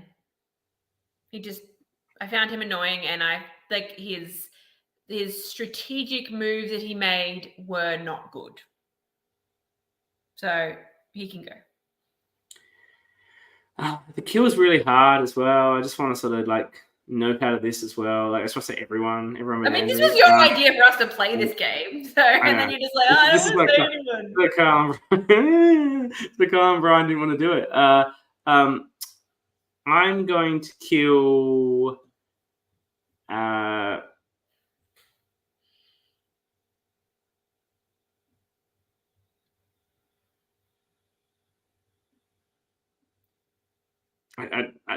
I don't have anyone that You made me do it. Come on. Just gun to your head. And you got to turn that gun to someone else.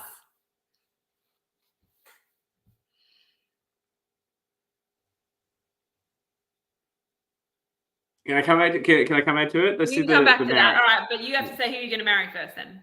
I'm marrying Andrew. It'll be a short marriage. I think it'll be an incredible time. Maybe we make it 12 months. Maybe not. I don't know. But fuck. It'll be an enjoyable 12 months of a lot of bickering, arguing, egos trying to overpower the other, thinking the other one thinking I know better than him thinking he knows better than me.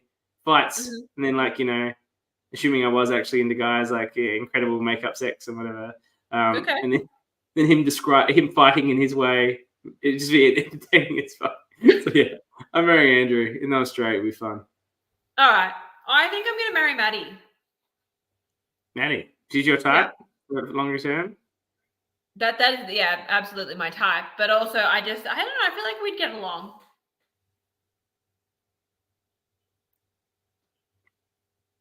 Look, gun to my head. I'm probably shooting Rafe. Okay. He just didn't do anything for me. Nothing burger. Yeah. Okay. Yeah. Sorry, Raph, when you watch this. Sorry, Raph. Yeah. You know what? Ben, I'm sure probably takes it as a compliment that I want to shoot him because he strikes me as the type of person, and I'm the same. I would rather be hated than not remembered. So, and I'm guessing Ben's in that category too. So he would rather be picked as someone to be shot than not picked at all. Yeah. Anyway, it was difficult. I can see why that was difficult. I can see why Carl and Brian cut it. Your answers were just straight in, whereas I was being very I don't think about it. I'm just boom, let's go. I was very I was in the final tribal council, I don't really want to say anything to offend anybody. But you know what? If you got to the end, what if poor Rafe listens to 2 hours and 43 minutes of this thing? It's like that guy killed me. You got my name wrong for 2 hours and 44 minutes and then shot me. And you know that now that we've said it, anyone who does get to the end of this is going to be like, Raph, listen to this podcast. You'll love it. Get all the way to the end. Well, look, we encourage that. And look, Rafe, if you do ever listen to this, feel free to hit me up and get mad at me about my decisions. But, I'm just trying to be, I couldn't really shoot a woman, so I sort of had to go where I had to go. All right. Well, I think it's our longest podcast to date, which is interesting considering it wasn't our favorite season. But I want to thank you for coming on and, as always, contributing, binging the show, and then being part of this. I think, people don't just want to hear my voice, despite what I think. And it's good to have that difference of opinion. So thank you, as always, Jules. For those still watching next week, hopefully, I've got to lock down the time still. I'll have the catch-up with Hal, then the tea party week after, and then the catch-up with Kyle and Brian. We'll ask all the questions that we had for them sporadically throughout this episode. Also hand out the awards. Will Andrew win the ORCA? Yes. Maybe it'll be Jeff. Yeah. And as I said at the start of the programming, we're now into the top 7. We're going to be ranking them, and the one that came 7th was Melbourne Survivor 2 Warrandyte, which is a good season. First season I ever watched. It is a bit of a drag. First season I ever watched. Controversial winner as well. I don't know how I'm going to deal with that. I don't know if he's going to want to come on, but that's for the future. We'll deal with that in the future. That's future Chris and Jules' problem. For now, we will just celebrate this. Well done everyone on this season. It's insane that they did this 2 weeks after season 2. It's insane they lost their venue. That they got crew to come out and do it like that many times in a row. I think a lot of the crew were the people that paid too, because they're just in that hyped up mood. I think it's the same year they did 1 as well. I think they made 3 seasons in 1 year. Well done. And they cooled it down a bit. But yeah, incredible effort from them. Incredible effort from the cast to play this game, play that late. It's great to see. And we're going to see, we got to see Andrew, the birthing of a legend, and we will see Kiara again with David and the person that is booted first from Yards Apart, which I won't spoil for you because you haven't watched it, in season 4, which is very exciting with that comeback twist. So look forward to talking about Backyard again in the future when we cover those next 2 seasons, whenever they may be in the countdown. So until next week, thank you for sticking with us. If you're there, if you're still here at the end, congratulations, you get some sort of love heart. Get a brownie point. Yeah, we're doing love heart symbols with our hands, because if you are this deep, I'm sure it's on the podcast and not on the video. Mm-hmm. Thank you. All right.